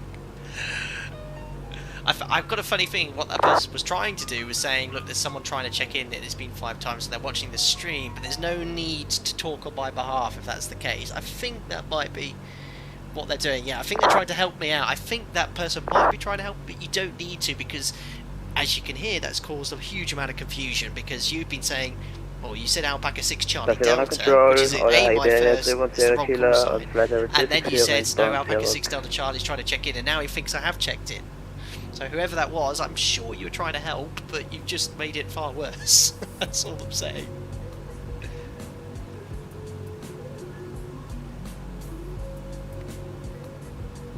But if you check in and don't respond, what happens next? You keep checking in until we go there. I'll try it for the again. At Barcelona, Buenos Tardes, Alpaca 6 Delta Charlie, maintaining flight level 190, inbound to Baguette. Alpaca 6 Delta Charlie, buenas, Sargo 3 Bravo, runway 01. Sargo 3 Bravo for runway 01, Alpaca 6 Delta Charlie. Gracias. There we are, all sorted. We got it done. Barcelona controller, getting Bravo Alpha with you inbound to Canic. Sargo 3 Bravo, which is the arrival we're expecting runway 01. Oscar Yankee Bravo Bravo Alpha, muy buenas, please, Squawk 6213. So whoever that was, I'm sure you're trying to help. Thank you for your assistance. But in hindsight, in the future, no need, we'll get there in the end, as 2 tons of love said. But I think that's perhaps what was happening. Someone was getting angry with the controller on my behalf. There's no need to get angry. But, we got there in the end. No problem, I've just got the message from the person trying to help. There's no problem, sir. I think you were trying to help, that's fine, but all you did was confuse the guy. There's no need to help. That actually happens in real life sometimes. Someone's trying to help, that actually makes things more confusing. This controller's obviously workload is very high, and by you trying to assist, you just confusing because you thought it was actually me checking in when it wasn't. But no problem, I appreciate the help nonetheless, it's very kind. But in the future, there's certainly no need to radar contact now, Lunik 2 Papa, 24 left. Beautiful, look at this. Initially descent for level 260. Very, very Center 60 for the Linux to Papa and better start setting up for this approach now. Go for GPS navigation. Barcelona over here. Barcelona control, hola, Actually, no, Barcelona's going to be more over here. inbound Villa, Flight level 360. Iberia 310 Kilo, buenas, radar contact, continuous file. So, let's have a little look at Navigraph because we're not too far from top of descent now. So inbound to the Bagger VOR 12-2. The airplane for you, there you are. Viking 1116, descent 5210, call Palma 11984, have a nice landing. 112.2 now, because VOR will tune. 12-2. Barcelona control, good evening, Karen 355, Richard, flight level 370. Yeah, that poor guy that was trying to help, because it makes me think someone's just messing around on the frequency where they're using the same call sign or similar call sign, but he's actually trying to call me out. It's like, what is going on? So we've got Bagger VOR tuned, you can see there we are, the head of an Eels body. Directly to the VORs, 4 minutes until we get direct to Bagger, and then from Bagger, we're going to fly direct to Verso. Verso, add up the distance here, so 15 plus 13, 28 plus 26 is 54 miles. So 54 miles on that 152 radials will be directly overhead Verso. From Verso, we're then going to route direct to the Menorca VOR, and I'll turn GPS off at that point. Top of descent for us guys is going to happen directly overhead Verso. Verso, I now bring up the operational flight plan. Sunjet 25 Golf, buenas, radar contact, Lotus 1 Papa, 24 left. Lotus 1 Papa, 24 left, Sunset 25 Golf. Is there we go, remaining distance 113 miles away, so very conservative top of descent point here. Now, the tutorials give a really nice rule of thumb with regards to rate of descent. If you set around 300-ish knots on the rate of descent, I won't be going quite that fast or that steep, but you should be doing around 1,000 feet per minute. If you're doing 1,000 feet per minute at 300 knots, it means you're travelling about 5 miles per 1,000 feet. And by working out backwards from whatever that waypoint was, Verso, that should get us down at 3,000 feet around 15 to 20 miles before I intercept the localizer. So remember, CDA's a little bit more out of the question here, because you don't want to reduce power too much in the descent, because you're going to start causing problems with the engine. So you've got to be really gentle with these, sort of like a powered on descent really, which will allow the speed to increase. So if ATC tow to maintain a speed in descent, very tricky to do in this aircraft. You can sort of probably manipulate your rate of descent, but to do, say, if they told me to maintain 250 knots, I'd have to have a very shallow rate of descent to ensure that was achieved. So that's sort of when we're going to start our top descent here. Just ditch the charts or the flight plan here and bring up Navigraph for myself. So we're flying the Sargo 3 Bravo. Okay, so how does that work? We're going to route via Sargo. It's all based off the 344 radial initially from Menorca. 1973 taxi holding point. There is a restriction, 40 miles prior to Sargo, or 39.5. We must be at or above flight level 100. With the descent planning, we'll be above that. There's no issues there. We can go down to 4,000 feet minimum altitude from that point. And then when we're 15 miles from Menorca, we've got a 13-mile DME arc to fly all the way from Menorca. Now I'm going to have to do this without using GPS, because the GPS uses, well, it doesn't build an arc, it just routes straight lines between Tetis and whatever other point here, Palio doesn't work. So, how are we going to fly the DME arc then? When we're at 15 miles away from Menorca, we'll have the DME distance down here, you can just see below Navigraph. I may make that initial turn, a heading of 254 degrees, so 90 degrees off that radial is going to be 254. No problem, stop climb 360. And then I'm going to use the turn 10, twist 10 technique.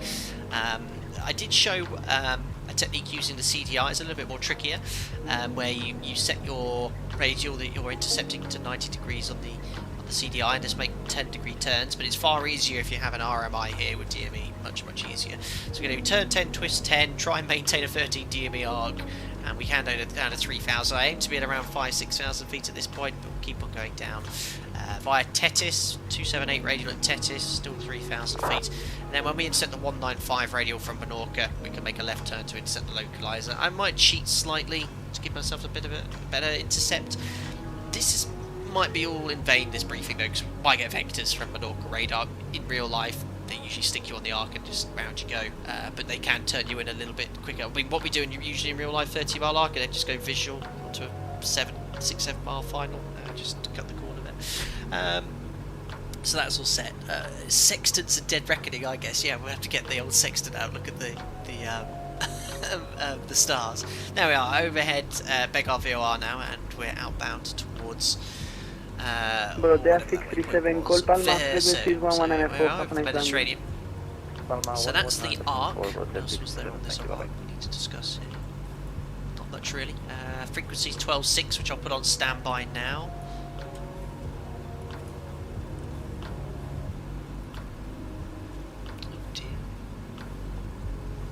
Yeah, it looks like Fly Live's frozen again.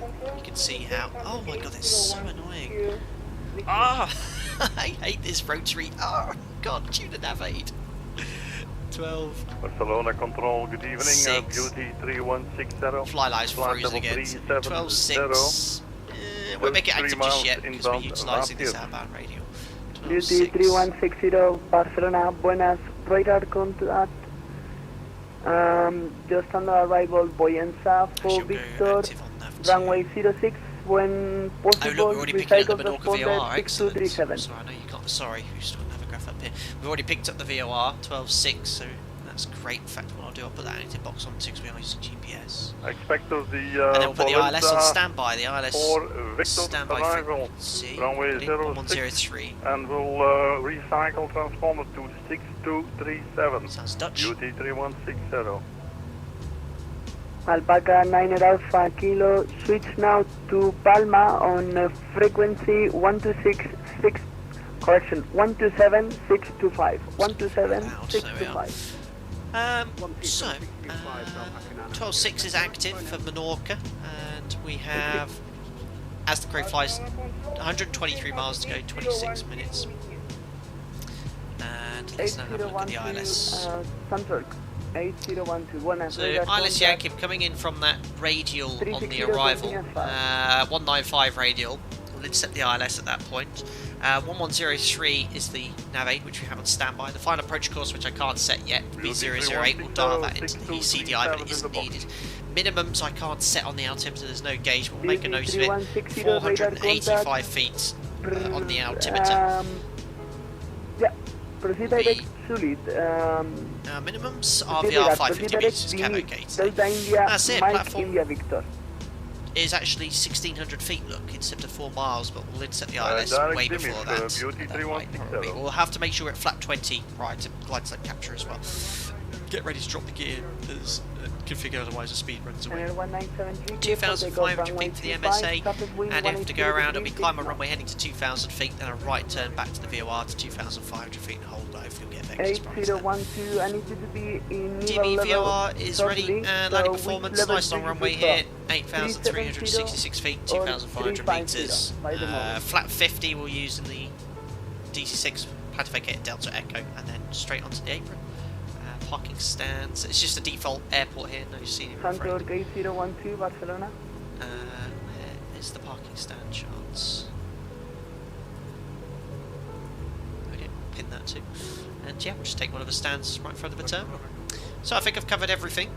If you have any questions about their role, feel free to ask it. Get rid of Navigraph. And as I mentioned, when we're directly overhead, Verso will initiate our top of descent, and that works out quite nicely, conservatively, to ensure that we make the, don't get too high on the approach there. Anyway, there's the med, look at that. SM1360, do you carry a sextant on 737? No, never used a sextant in my life. I don't think the RF even teach people to use sextants anymore. They used to it like that long ago.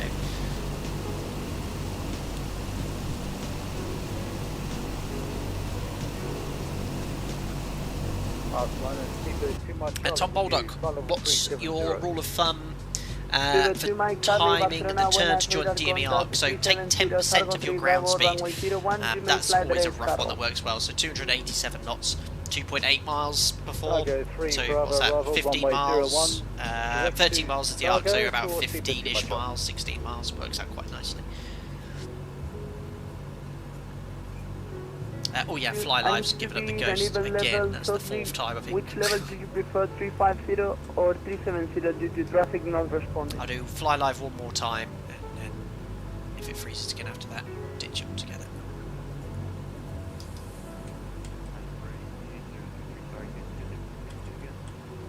EC8023, your frequency is 12665. There we go.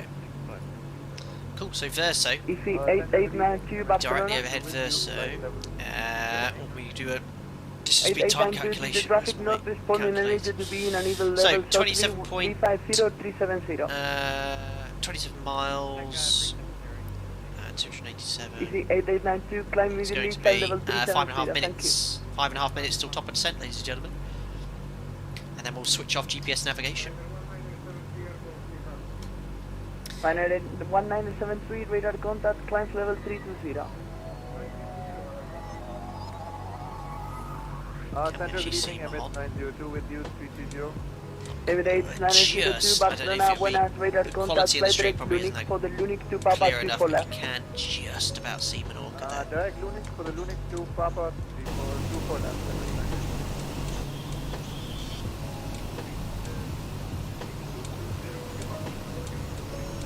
Wow. DC-6 radar contact, flight direct Zenith and expect the Poyensa for Victor for runway 06. Side B for Lenza 66. Is the Menorca scenery default in his top hold? Daniel, where are we going to? I've got this plane that I don't know. Menorca, Mahon. Island Menorca. Can't believe it. How long have we been flying for now? 15:37 Zulu Airborne. From the 2 hours. Mach number? 2 hours 20 minutes we've been airborne. It's gone really quickly. Reduce 0.76 by the moment. Daniel Martin's got to go shopping. Thanks for the stream. Thank you for your kind words regarding my voice. Take care. Rory, could you turn off the music at top of descent? I would like to hear the engine chains. Absolutely, Rory. I'll do that for you, sir. Work out how to control the... EC8892, turn the music off now.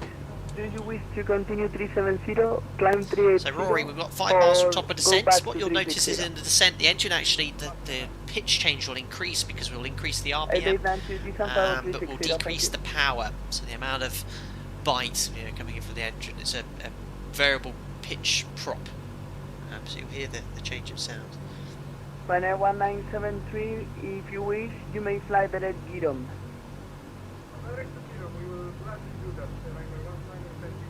Bjorn, is there a fuel calculator for DC-6? SimBrief has it as a flight plan profile, but the PMDG DC-6 burns more fuel please, say my number. Mac 800 classified. Thank you, Karen 355, when ready, so, what we're going to do is turn off GPS navigation now, so we're just going to switch to gyro pilots. Barcelona, Beauty 3167, and turn this over to VLOC. Go ahead. Confirm you cleared me direct to DMF, Delta, India, Mike, Echo, course of 164 now dialed or should I follow the Polensa for Victor arrival? No, negative. There we are, so we're almost intercept on the radial, but we're bang on that radial, we'll be pretty much directly overhead first, so we're just waiting for that radial to come in. Trying to locate the waypoint, Delta, India, Mike, India. Bravo, it is the waypoint between Poyensa, Papa Oscar Sierra and Sulit. Delta, India, Mike, India, Victor. Rory, thank you very much indeed, you're a star. No problem at all, Rory. I've confused it with DMF, which is the last point of the... So we're over the Mediterranean at the moment, Rory, approaching Verso, which is a waypoint which we initiate our top of descent. As you can hear, we're talking to Barcelona radar, and Menorca's a beautiful island in the Mediterranean. This point in the in beautiful your DC-6. FMC. Okay, we'll proceed direct. Jerry, the reason for making such a good time was your overboost, yeah. I actually don't think I've been overboosting it on purpose, but the old Jim here is keeping it right on the edge of the old minimum I can required clear BMP. you beyond Papa Oscar Sierra. Is my last point. For further So 87 miles to go till you need to Menorca. be the next sector by the moment, or I can give you a coordination. Okay, doesn't matter, please give me a clear instruction. My clear instruction is DMIS, but if you can search for DMIS, you have to fly direct solid now. Sierra Uniform Lima India Delta. And after that, continue as far. Let's hear his response to this. Copy it. Sierra Uniform Lima in India Delta, Beauty 3160. Delta 25 Golf request descent. Daz, will this aircraft be available? The exports version, I highly doubt it. Descent 260, Delta 25 Golf. Excellent, we're nearly on that 344 radial. As soon as it's bang on the middle, we'll switch to localizer and then we'll request descent. KLM 355, please report indicated speed on conversion. Flipping switches, you can always... Conversion 305. I hope he doesn't ask me speed on conversion. Thank you. I'll say that's a very good question. 25 Golf, speed 280 knots or less on conversion. Speed 280 knots or less on conversion, Tomcat 25 Golf. And use the GPS to assist us, but there you are, directly over the waypoint. Let's engage localizer. The aircraft is now tracking inbound on the radial now, so we're no longer using GPS, and we'll now request descent. Alpaca 6 Delta Charlie, request descent. Alpaca 6 Delta Charlie, descent flight level 150. Descent flight level 150, Alpaca 6 Delta Charlie. It's going to make my life interesting. Descent please. Top descent in chat. And you guys need to be helping me remembering these cleared flight levels. Flight level 150. So there we are, it's reducing the power. Manifold pressure's down to around 26 inches. He's now increasing the RPM. Just turn the sounds up here slightly so you can hear. Altimeters and flight instruments cross-checked. And turn off altitude control. Altitude control is off. Engine blower is low. And they are putting the superchargers down to low, so you can see the power's decreasing, so the flight engineer should now increase the power. There we are, he's going to go back to 26 inches. Probably doesn't do the engines any good. There we are. And we dialed in descent on around 1,000-ish feet per minute. And just let the airspeed accelerate. And you hear that change in tone there, Rory? That's the RPM increasing, the actual power of the aircraft, the thrust being produced is less than we had in the cruise, and we're now descending now. We just left flight level 190 down at 150, passing 18,600 feet.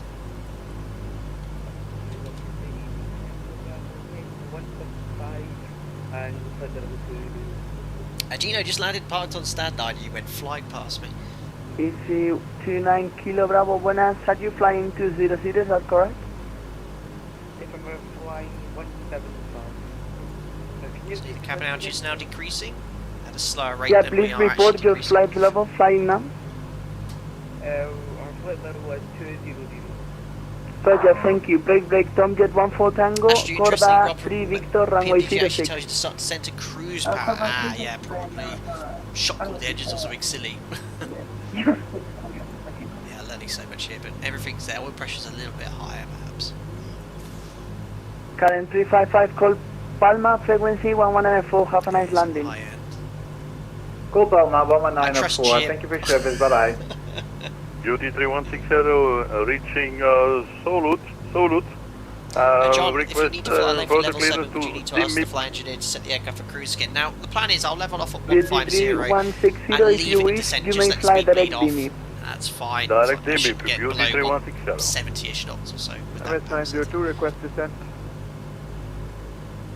Call you back shortly, break, Alpaca 6 Delta Charlie, call Palma, frequency 127625, have a nice landing. 127625, Alpaca 6 Delta Charlie. Can take up on the air. Igualmente, gracias. Yes. Break, Emirates 903, are you calling for descent, is that correct? 127625. Emirates 902, descent to flight level 280. Ready to inbound, just work in the sim. There we are. We're Palma now. They control the approach for all the Balearic Islands, Menorca, Ibiza and Palma. God, it's not a very quiet controller, is it? Dear. Palmer, we Buenos, Alpaca 6 Delta Charlie. We're descending to flight level 150 on the Sargo 3 Bravo. Alpaca 6 Delta Charlie, flow identified. Continue as cleared. As cleared, Alpaca 6 Delta Charlie. So we're going to have to level off at 150 at the moment. Alpaca 9 Alpha Kilo, turn left heading 060, clear ILS Yankee approach runway 01. Oh, really? Cruise power down to 10,000 feet, then 26 inches. Oh, really? So I should have... okay, so I should have initiated descending cruise power. There you go. Sorry, guys. I genuinely didn't know that. Yeah, because I'm probably shock cooling the engines and damaging everything here. Alpaca 9 Alpha Kilo, it will be... Makes sense to keep everything close to... as you have it, and then, so 330 to the left, and yeah, then start reducing power when you get closer. There you go. Okay, continue left turn to 330 degrees for the ILS 01 Alpha. Thanks, Stefan, because I didn't know that. Yeah, the DC-6 tutorials are a bit confusing. Yeah, that's what the tutorial 2 says. I think as soon as you get to top descent, just whack in descent. Makes sense, but yeah, these engines, you've got to respect them. So probably jamming in descent power at 19,000 feet, reducing the power. Everything's getting much cooler. Everything is harmonised and used to that warmer temperature. Probably damage something easily. Right, approaching 150 here, so we need to start thinking about levelling off. I'll leave it now in descent. Yeah, that makes sense, because I was never getting up to kind of 300 knots. That makes sense now, because I obviously got the lower power setting. These big radials, so powerful, so fussy. Right, approaching flight level 150. We have 12 minutes until we're directly overhead Menorca. We're flying that DME up. There is Menorca dead ahead. Alpaca 9 Alpha Kilo, confirm established. Established on localizer, Alpaca 9 Alpha Kilo. Alpaca 9 Alpha Kilo, contact tower 118.2, bye-bye. 118.2, taxi to service, Alpaca 9 Alpha Kilo, bye now. So you're going to be going straight to tower after this, I think. Oh gosh, 150, I was too busy looking at my... Oh, I'm going to stick it out to your control. I know you shouldn't do that. I know you should use the thumbnail to level off. I didn't want to level bust. Whoops, a bit unprofessional of me. I was trying to find out what the next frequency was, that's why. I didn't actually realise we're approaching 150. Although we do have approach 12... Oh yeah, 12762 though. Perfect, and then the next frequency will be tower 1182. I've got one contact Barcelona 132.35, bye-bye. 132.35, that's the one. Thank you for your service, sir. Just takes so long to tune. There we go. Alpaca 6 Delta Charlie, request further descent. Alpaca 6 Delta Charlie, are you sure you want to continue the descent?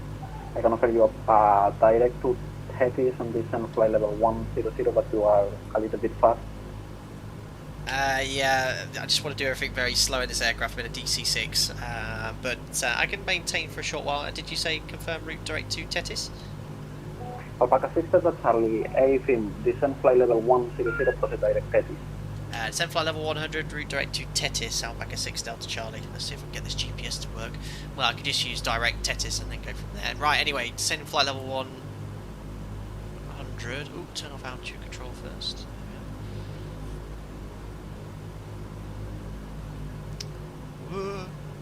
Spilled my coffee back there, thanks Captain. Yes, it was a little bit aggressive level off, yeah. So level off using the glide wheel, don't just stick in altitude control.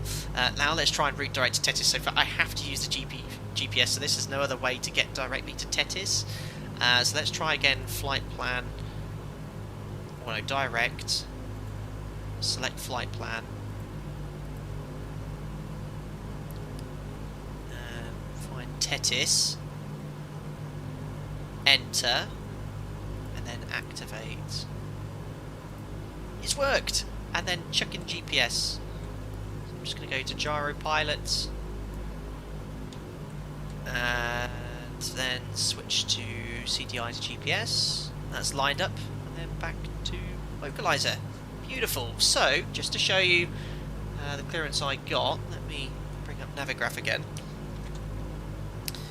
So, where's our little aircraft? There we are, so we're now routing direct to Thetis, and that's fine. After Thetis, I can then get myself established onto the DME arc via Tetis, so we'll be at flight level 100 or lower hopefully at that point, and then just intercept the 30-mile arc. That just cuts out the waypoint here, so I'm just going to keep it descending and increase that rate of descent definitely to 1,000 feet per minute now, otherwise I'll end up getting high later on. So that's a nice little shortcut, and we are routing direct to Tetis. It's actually, on VATSIM I'd recommend using the GPS, because you can then, you know, utilise sort of RNAV navigation, route direct to waypoints and stuff, which is pretty cool. So let's increase that rate of descent to 1,000 feet per minute. We'll just accept the higher speeds. I'm really annoyed that I selected descent power early. I try my best to do everything as properly, you know, but thanks for the heads up on that one, guys. I'll try to remember that next time. Yeah, because my speed's nice and low now, which is great, I suppose, but I would have probably damaged those engines by going from 26 inches at flight level 190.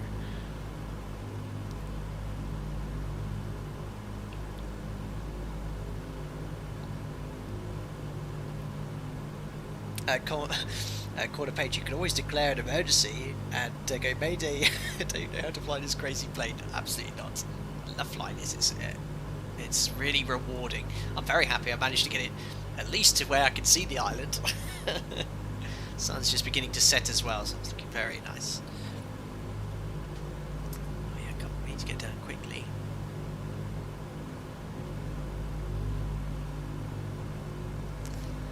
So the key thing is remember you're cleared flight level. There's no system that's going to level off for you. On approach, Oscar Yankee Bravo Bravo Alpha, which is flight level 230. It's so easy to accidentally move things in this aircraft. Oscar Yankee So Bravo routing Bravo direct to Tetis, we'll re-intercept. Alpha, I say re-intercept, we'll then after Tetis intercept the 13 DME arc for Menorca.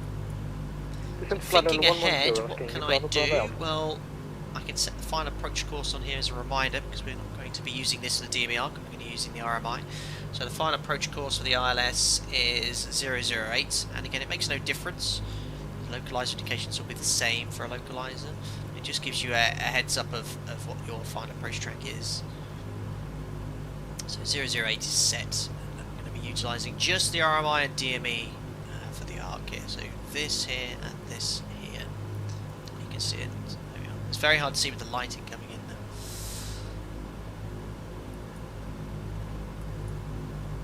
How long until we get to Tetis?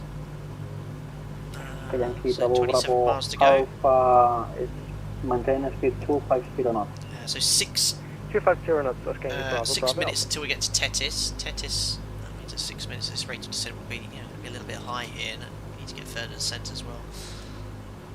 Just let that speed creep up. We can always ask for extra track miles. Same as real life, you end up high. Extra track miles is no problem. Just go out downwind for a little bit longer. Make sure you're on profile. With this aircraft, very important to make sure you just take your time with everything. Don't rush. Alpaca 6 Delta Charlie, proceed direct value and expect vector for final. Sorry, can you confirm the waypoint Alpaca 6 Delta Charlie? Alpaca 6 Delta Charlie, direct value. Balio, Alpaca 6 Delta Charlie. I don't know why I said that like an Italian. Right, so we're going to really crank up the rate of descent now. So flight plan. Balio is just an extended centre line. Oh no, it's direct. Barcelona 132.350 for Sunset 532. Thanks, bye bye. Balio, enter. No, flight plan. Direct. Push. It's like Airbus. Valio. Enter. How do I get to activate again? 110 for 140. Activate. Beautiful, with a left turn direct to Valio. And we're approaching flight level 100, so we got ready to level off again.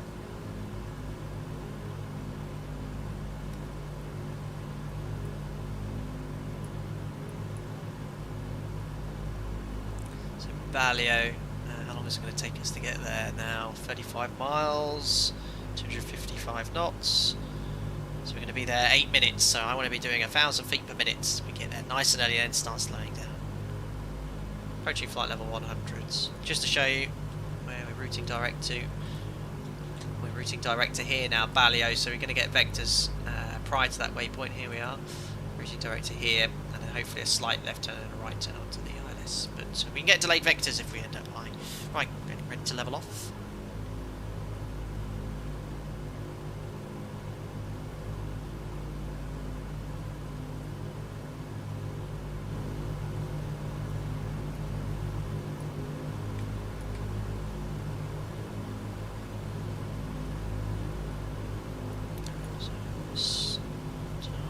Holds, and we should be able to see the runway off to our left here somewhere. Ah, there it is. There's the air. Now, flight level 100. Never seen such a horrible user interface to the Garmin user interface, where it's like anything once you know what you're doing, it's fine, but it's not logical. A lot of the it's like a request for descent. I think he doesn't appreciate the sort of negative. need to reduce speed and stuff in this aircraft. It's quite hard to sort of fly this on the network, and we've got aircraft, commercial jet aircraft trying to match traffic. I mean, in Canada these aircraft are flying and mixing with Airbus. Oscar Bravo Alpha. Yankee Bravo Alpha, proceed direct Menorca VOR, and no speed restrictions. We'll go Oscar Bravo. Alpaca 6 Delta Charlie about to Balio and request for descent. Alpaca 6 Delta Charlie, descent flight level 80 for the moment. Descent flight level 80, Alpaca 6 Delta Charlie. Oh, these step descents are not helping us. Right, altitude control. 1,000 feet per minute. But the speed's nice and low at least, so that's something.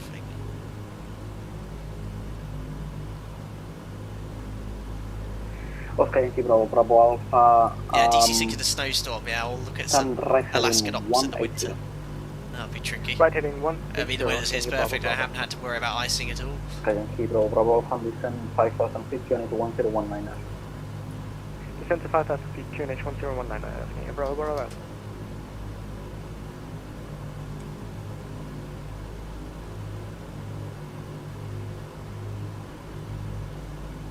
Corner airport's easy to harder to pick out visually in real life.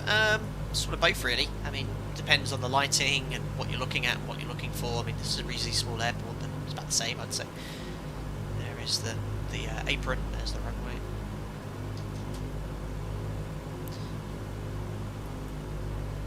Menorca radar, speedbird 2 Mile Charlie, full level 250.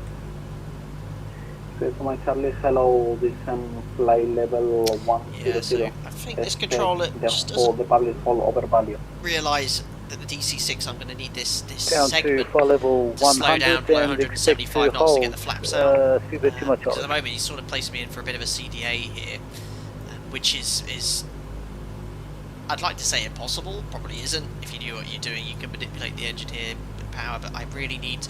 You can't really reduce power. The tutorial mentions you can reduce the BMEP further to 60 pounds per square inch, but even then, bleeding that speed off below 174 knots requires quite some distance. So what I'm going to do is, when we get further descent, is advise him we'll need a level segment for around 10 miles to bring the speed off. There's 80. 13 Menorca. Roger, 6201, altitude 13.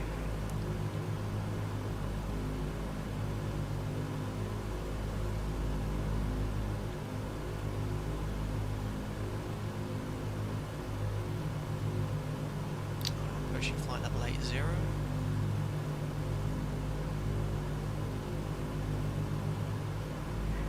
3813, contact Barcelona 132.35. And the in-flight engineer will be slowly reducing the power to maintain 26 inches on the way down, which is very helpful. Yeah, he's trying to fly me in like a 737, I think, so he's looking at my position at 80 here for a 737. And send 3,000 feet, QNH 1019, Alpaca 6 Delta Charlie. Just for information, when we reach 3,000 feet, we'll need about 10 miles to slow down. Alpaca 6 Delta Charlie, no problem. For the moment, turn right heading 190 for conflict. Right heading 190 degrees, Alpaca 6 Delta Charlie. So 3,000 feet, set QNH. Thank you, Microsoft Flight Simulator. that is set 1,000 feet per minute. He wants a hard right heading 190 degrees. So gyro pilots. Can you say frequency again for V-lock. And we'll turn right on heading 190. 132.35. Bye bye. 132.35. I'm 6 in a minute. So I'm a bit heads down, but that's because I'm manipulating the autopilot here to roll out on a heading 190. Okay, Yankee Bravo Bravo Alpha descend 1,500 feet. Look at the sun, that's so... Descend to 1,500 feet, Oscar Yankee Bravo Bravo Alpha.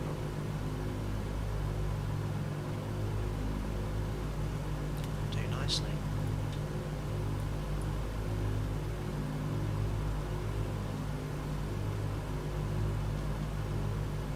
Flat 5 speed check plus 10 knots, level change. No, Daniel Smith, no, won't work. Look at this though. So yeah, there's the airport. We're going to need a lovely long level segment. I reckon a 20-ish mile final will do us. What I'm going to do is now bring up the ILS on box 1. So I still have, I mean, yeah, to be fair, look, the RMI is still pointing towards the airport. So that gives me a really nice indication of where we are. I've got the distance DME from the threshold, so at the moment 7 miles. I'll need to go out at least around, I'm making 20 miles here. I need to keep that rate to descent at 1,000. I can even increase that.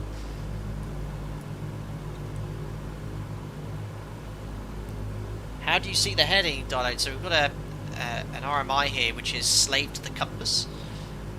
It's just about keeping the wings level. I mean, that was just more luck for judgment. It just happened to roll bang on. Actually, no, that's about 185 to be fair.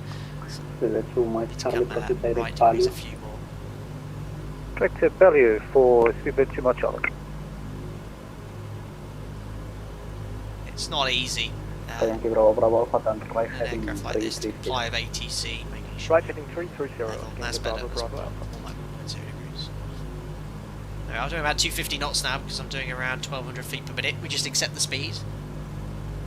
Oh, is the overlay frozen again? Yeah, I'll ditch the overlay. Yeah, the Fly Live overlay on Microsoft Flight Simulator. I'm not sure if it's overlay or SimConnect, but it freezes every 15 minutes. I think we've reset it. Lost count how many times here, 5-6 times, but I get to the point where just, especially now, just get rid of it.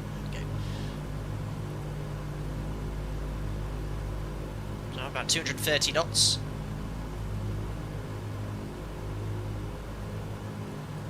Looking good, guys. Bravo Alpha, continue turn right heading 350 clear ILS approach 1 3,000 feet, we're going to have to go level.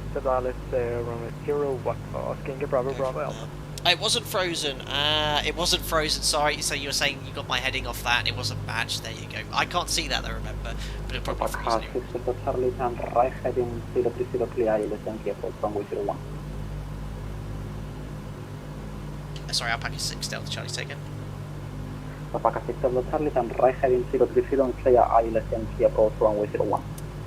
Right heading 030 degrees on that heading, cleared ILS 01, Alpaca 6 Delta Charlie. So right turn. Alpaca 6 Delta Charlie, left heading. Okay. Left heading, Alpaca 6 Delta Charlie. We're going to need a few more track miles. Can we just stay on this heading for another 10 nautical miles, and then we'll go out to 25 miles, double call ready? He doesn't get it because obviously, like, how come you can't make that? Copy them, maintain present heading for a moment. Thank you, Alpaca 6 Delta Charlie. I'll call ready for base turn. We just need a long distance to slow down. It's going to be a bit too tight to make that turn because I'll be straight onto a 10-mile final and I need to lose about 80 knots. But he has to work. To be fair, I should have given him a bit more of a heads up because he needs to work me in with other traffic. I mean, would I have made that? Probably, but it would have been a bit tight. I was wondering why we wanted me to go to right. He definitely said right turn. But yeah, approaching 3,000 feet. What I can do now is go to the in-range, which begins to start slowing the aircraft down. I think power settings. Get the aircraft configured ready for landing. Here's 3,000 feet. Yankee Bravo Alpha, are you able for the visual approach? FM, Yankee Bravo Bravo. Yankee Bravo Bravo Alpha, confirm airport inside. Airport inside, Yankee Bravo Bravo. Yankee Bravo Bravo Alpha, clear visual approach runway 01, contact tower 118. Bye bye. proceed visual approach 108 and so 118. in range checks now. Look at my speed. You see it's probably bleeding off a little bit quicker because of the parasitic drag, but to get to 175 knots or below, but to get flap 20 takes time and distance. I think we're out here down. We're out to 22 miles now. I think I might get away with my turn. Charlie, continue descent 5,000 feet, QNH 1019. At a 5,000 feet, QNH 1019. Yeah, probably actually T. I should have put that in the DC-6. Alpaca 6 Delta Charlie, thank you very much for your assistance. We're now ready for our turn on to the localizer. Alpaca 6 Delta Charlie, turn left heading 010 and clear ILS Yankee approach runway 01. Left heading 010 degrees, and on that heading cleared ILS 01. Just confirm the heading, Alpaca 6 Delta Charlie. Alpaca 6 Delta Charlie 015. 015 Alpaca 6 Delta Charlie. Yeah, if it's runway 01, I'm just going to parallel the approach. It's going to be a bit of a challenge. There we are. So that turn's going to help me bleed off that speed as well. You can see even so, look how slow it is to decelerate, and this takes a lot of nautical miles. A lot of nautical miles to do that. So you know, really plan that into your descent here. So going out this distance is quite a way, but it just helps. And this is my first time on the network here. But looking good. Localizer is here. And he said 015. I just kind of 030 would be a bit of a better intercept. Start going wings level now. 010, 015. I'm going to parallel it for ages. I want to get onto the localizer as soon as possible. 24 miles, perfect. I probably could have turned in a little bit sooner, but again, just be conservative taking an aircraft like this onto the network. There we are, localizer is coming in alive now, so I'm going to wait until I'm exactly on that localizer. I need to be below 174 knots here before I can start selecting flaps. So yeah, a bit conservative, 23 miles out. I reckon I could have turned in maybe 4 or 5 miles sooner, but err on the side of caution. I have probably increased the workload of the controller because he could have sequenced in aircraft before me easily. But my job is to fly this airplane, his job is to work out where to put me. And I try to be as clear as possible with regards to what I want. I think we got it in there. So the tutorial also mentions you can further reduce the BMEP to 60 if you want to slow down quicker, but I think 90 is as really low as you want to get it, otherwise you're going to start cooling things a little bit too much. There's the localizer pretty much coming alive on now. She is intercept heading. Well, no, I'm on 025, that's fine. Let's just get myself. I'm going to sort of intercept it, get on it manually, and then I'll switch over to localizer. We're too far out of range for the glide slope, which is why it's showing on the glide at the moment. Still can't get the flaps out, we're still going a little bit too fast here.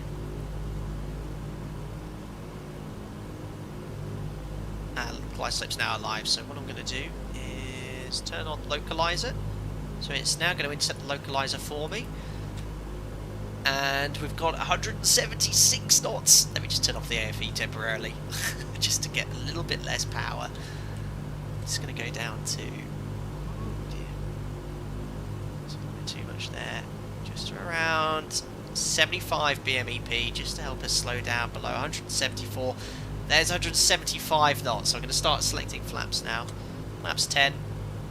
Alpaca 6 Delta Charlie. Localizer established for ILS 01. Alpaca 6 Delta Charlie. Continue approach number 1. Okay, continue approach Alpaca 6 Delta Charlie. Thank you very much for your accommodation. Oh, no reply, he's probably miffed.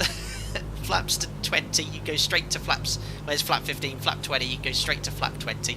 I've been very conservative here. I'm going to go back to the in-range checks, and I'll do the before landing checklist as soon as the glide slope starts coming in. 116 miles, glide slope is pretty stagnant there. Well, I've already done these checks, so actually I want to turn it off again. I'm going to maintain around 140-ish knots. So if I turn it off, I can directly control the engines that way. 'Cause I'm going to slow down too much. Go to around 100 BMEP.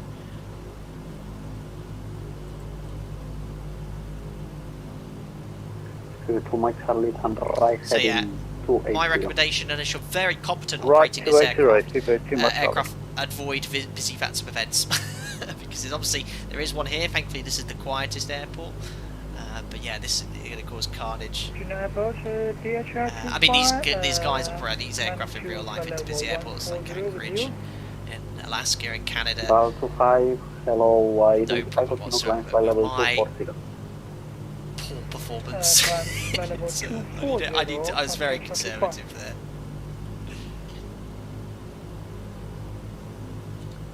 There's that glide slope coming alive. I've got the power at the moment from the AFE, so I'm going to maintain 140 knots. Very slow. At least the weather is on my side. Look at this. Beautiful. Oh, that is beautiful. Agree on that.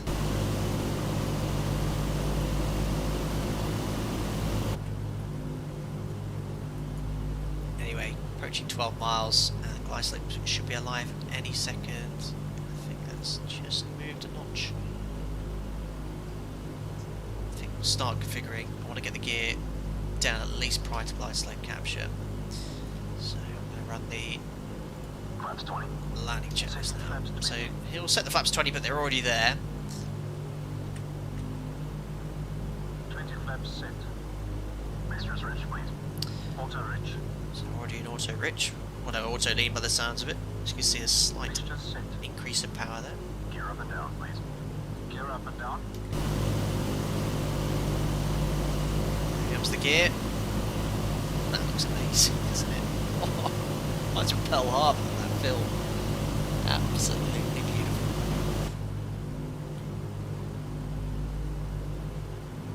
Oh, didn't actually check our performance for landing here. So gross weight. Gross weight's £82,000. Let's call it 80,000 for cash. Let's intercept that glide slope first. Plus 3 degrees. Cal flaps set. EGHI. So landing, full flap will use initial approach speed at £82,000. Got 85,000. Alpaca 6 Delta Charlie. I didn't know it was you, Captain. Have a good landing, and I was wondering why so much distance. Contra Tower 118.2, bye bye. Tower 118.2, Alpaca 6 Delta Charlie. No, you were fantastic accommodating me today. This DC-6, I need a lot of distance to slow the aircraft down, but you were great helping me. Thank you very much, and good day, one here. Hello. Hello. Perfect. There you go. I have throttle control. You're right. Now as glide slope capture, start configuring the flaps now to 40, and start reducing that power. Not too much. I'm going to bring that speed to 134 knots. For that initial approach speed as per the placard, and we just need to select the landing flap. A little bit too much power off there. Landing checklist is complete. Thanks for the visual confirmation. Oh, what a shot. Let's check in with Tower here. Again, 495, stand 13, permission Foxtrot, requesting clearance to Heathrow. A bit too low on speed there, 130 knots, and then over the threshold. I want to bring that back to 495, good evening sir, stand by. Tower, hello, Alpaca 6 Delta Charlie established, ILS runway 01 at 6 miles. Alpaca 6 Delta Charlie, good evening sir, Menorca Tower. Wind 070 degrees, 7 knots, runway 01, clear to land. Runway 01 clear to land, Alpaca 6 Delta Charlie. Speed there 495, so ready to copy. Was that go ahead. Initial speed, but over the threshold. Speed bear 495, clear to Echo Golf Lima Lima, Meros 2 Charlie departure, runway 01, initial climb 6,000 feet, score 6. So if I come, you know, if you don't want to be doing 120 knots or more over the threshold, if you do that, the attitude of this aircraft is nose down. You'll land on the nose gear if you come in 120 knots. So it's very important to plug that speed in, initial approach speed 120, 130, whatever it was, but make sure you bring that speed back to that final approach speed 105 or whatever it was there. If you're doing more than that, you're going to land on the nose wheel, which is pretty bad. So that's why energy management on this aircraft is so important. We just need to select flat 50.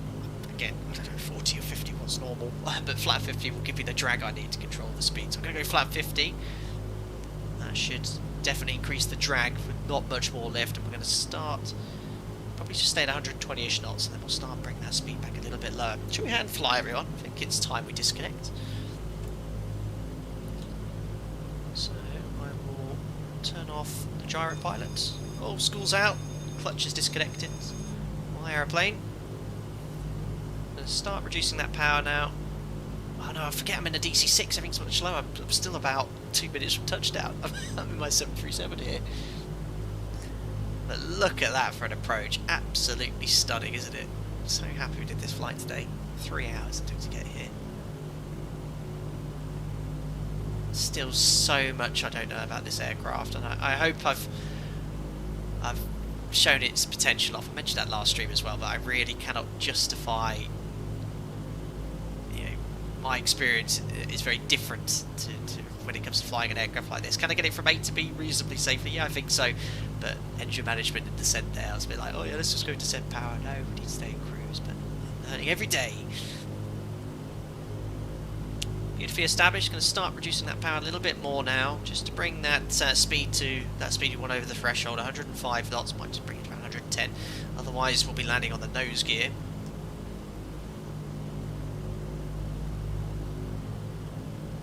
And that approach control is very accommodating. That was fantastic. Nice speed, so we can get 110 knots. So just going to increase that power. And the sound's the same because it's a constant speed prop. Maintaining just 4905, push and start approved, QNH 1019. On the localize really nicely and trim. Speed's good, about 105 knots, probably slowed down a little bit too early. My goodness, who put the approach lights on massive, tall poles? Looking good, slightly right to centre line, just small changes here, can't remember what the wind speed was.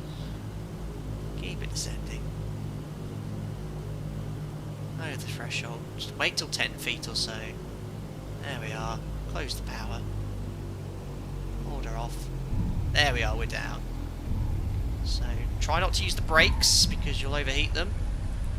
Reversers selected, increase the power, use the reverse pitch to slow down as much as possible. I'm not touching the brakes yet. 80 knots, 60 knots. And 40 knots. Back to idle. And we have forward props. We can now use the brakes. I haven't even touched the brakes. Reverse pitch prop. Very effective at slowing down. Ladies and gentlemen, welcome to Menorca. What a beautiful approach. +1 for the float. There we are. So yeah, using the wheel brakes in the initial part of a landing roll I think overheats them. I was reading on, I think it was in the manual or something online saying, yeah, they use the reverse pitch function and only brakes when they get below a certain speed. Alpaca 6 Delta Charlie, please turn on the left on Tango, Juliet, stand 2. Tango Juliet, stand 2, Alpaca 6 Delta Charlie. Thanks a lot for the ATC. Bye. Need to actually confirm where that is because I don't have any markings. It's a default airport. Let me just bring up the parking stands. So left on Tango. Just trying to work out where Echo is. So straight ahead, then stand number 2. It's a remote stand in the corner. Just need to confirm that with ATC. Sorry, Alpaca 6 Delta Charlie. Just confirm that was left on Tango in via Juliet for stand 2. Alpaca 6 Delta Charlie, that's correct. It's in order to the British Airways push into the Juliet. Just turn left, Juliet, and then stand 2, which is on the first one on the right. Thank you very much, Alpaca 6 Delta Charlie. Perfect. So, I didn't want to go straight ahead because there's an aircraft pushing back. Yeah, made it. Let me know DC-6 fans. I know there's a lot of people here who've probably got thousands of hours in their simulated aircraft. I'd like a analysis of my performance. To my car. Good evening, sir. Wind 090 degrees, 7 knots, runway 01, clear to land. I did do a practice sector this morning. Clear to land, too much. Previously it had been, I don't know, the last flight we did, which is what, 2 or 3 weeks ago. Very, very happy with how it went. So. Awesome, Captain, thank you. How much beta do these props have? I don't know, Kevin. I just whacked in reverse. But when I added the power, it did. You can notice the deceleration on the airspeed indicator. Very effective at high speed. Thank you, Roy. Fantastic, interesting approach to landing. Thank you very much. No problem, Roy. And I'll always try and give you a little bit more information if I ever know you're watching. I know you're watching a lot of the streams here. Roy, ladies and gentlemen, one of my members is blind, so I try to explain what's going on as much as possible. But I know he gets a lot of enjoyment from listening to all the sounds and effects. I know he's not a fan of the music in the background right now, though.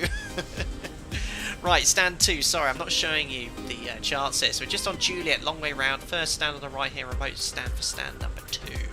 Right, get the APU started, Jim. Just the default airport here. Great to see other aircraft on. VATSIM matched up there. Phase, you do have replay? No, I don't have any replay tool. I know there's some third-party ones, but with Microsoft Flight Simulator implementing, I believe, a replay system in the future, I haven't really installed anything. But I know you guys are a fan of the replays. I might look into it. So it's a remote stand here. Look at that sunset. Wow. We need to do a sunset flight with Microsoft Flight Simulator. I don't think we've ever done one before. Bed 495, taxi holding point runway 01 via gate Delta and Tango. Do my best here to get onto stand. I think they shut down a couple of engines on the taxi as well. Probably not when you're parking on a remote stand like this to get the aircraft in the right position. Not sure which direction we're meant to go. Let's judge on the other aircraft like that. Makes sense, to be fair. Yeah, there's the straight line. Something like that.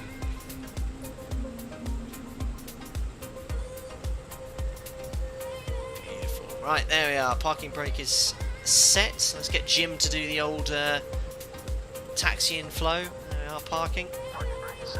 Annoyingly, it will do that Microsoft Flight Simulator menu thing. Here you go. There's engine number 3 to ICO. Cut off engine number 4. Engine number 1. Engine number 2. There we are, safely down in Menorca. Look at that weather. We even have the dispatcher here, ready to do the paperwork. Next sector pack. Well, that'd be a long stream, wouldn't it? Beautiful. Really happy with that, guys. Just staring at the aircraft. That's a cool view, actually, as well. Put the gear down. I should have gone there, look. Oh, there we are. That's what I was waiting for. Continue. Sweet. Let's have a look at some of your lovely comments on this approach then, see what you all had to say. Let's turn the old volume down here. Let's have a look then. JBay260, great stream, really enjoyed it, thank you very much. Facian said a couple of engines. Did I say a couple? 4. I meant 4 engines, sorry about that. John Padwell, 10 out of 10, would fly 1950 style again, very cool. Plainly said, fantastic with the P, very much looking forward to rewatching the stream. Thank you, Plainly, very kind of you. Will would like to see more of the DC-6, very cool. I saw Rory's comment, thank you very much, Rory. Lots of butter emojis, who knows? I know there's lots of landing rate calculators. I know FlyLive has a landing rate calculator, which I used to use previously. It pops up on screen, but it's not the most accurate one. It's actually based off your vertical speed indicator. So if the runway sloped at all, up or down slope, it gives you an incorrect PSI. The one I use in X-Plane 11 is actually based off your correct rate of descent feet per minute when you contact the runway. Who else do we have here? Plainly said it again, very nice. Christian said we're counting on you on the approach there. Very, very good. Thank you very much for your lovely comments, everyone. So then, guys, there we are. The PMDG DC-6, I think, is still on discount, $55 or something. A nice price for the aircraft. The complexity, as you can see, is huge. I very much utilise the virtual flight engineer, which I think I will continue to do so because it helps get the aircraft configured appropriately. Maybe I'll be a little bit braver with engine management on descent there. Thank you so much for the heads up on that descent as well regarding leaving cruise power for the initial part. I'll try and remember that next time I fly as well. Don't forget to like the video as always and subscribe if you want to stay up to date with the latest content. To everyone that donated, thank you so much for your contributions, and the members for the continued support. All means a lot to me personally. Wicked. Well, I'll be next live in the next few days. No exact date or confirmation. I won't be live Sunday because England will be playing Italy in the World Cup final, Euro Cup final. I wish I was saying World Cup final, mate. And the eBuilds A310 will be coming very soon. I do have a copy of it, so as soon as I get the go-ahead from the Tilm eBuilds to stream live, we'll go ahead and dream up a nice little sector for you to enjoy that aircraft. Guys, enjoy your weekend. Stay safe, and I'll see you all very soon.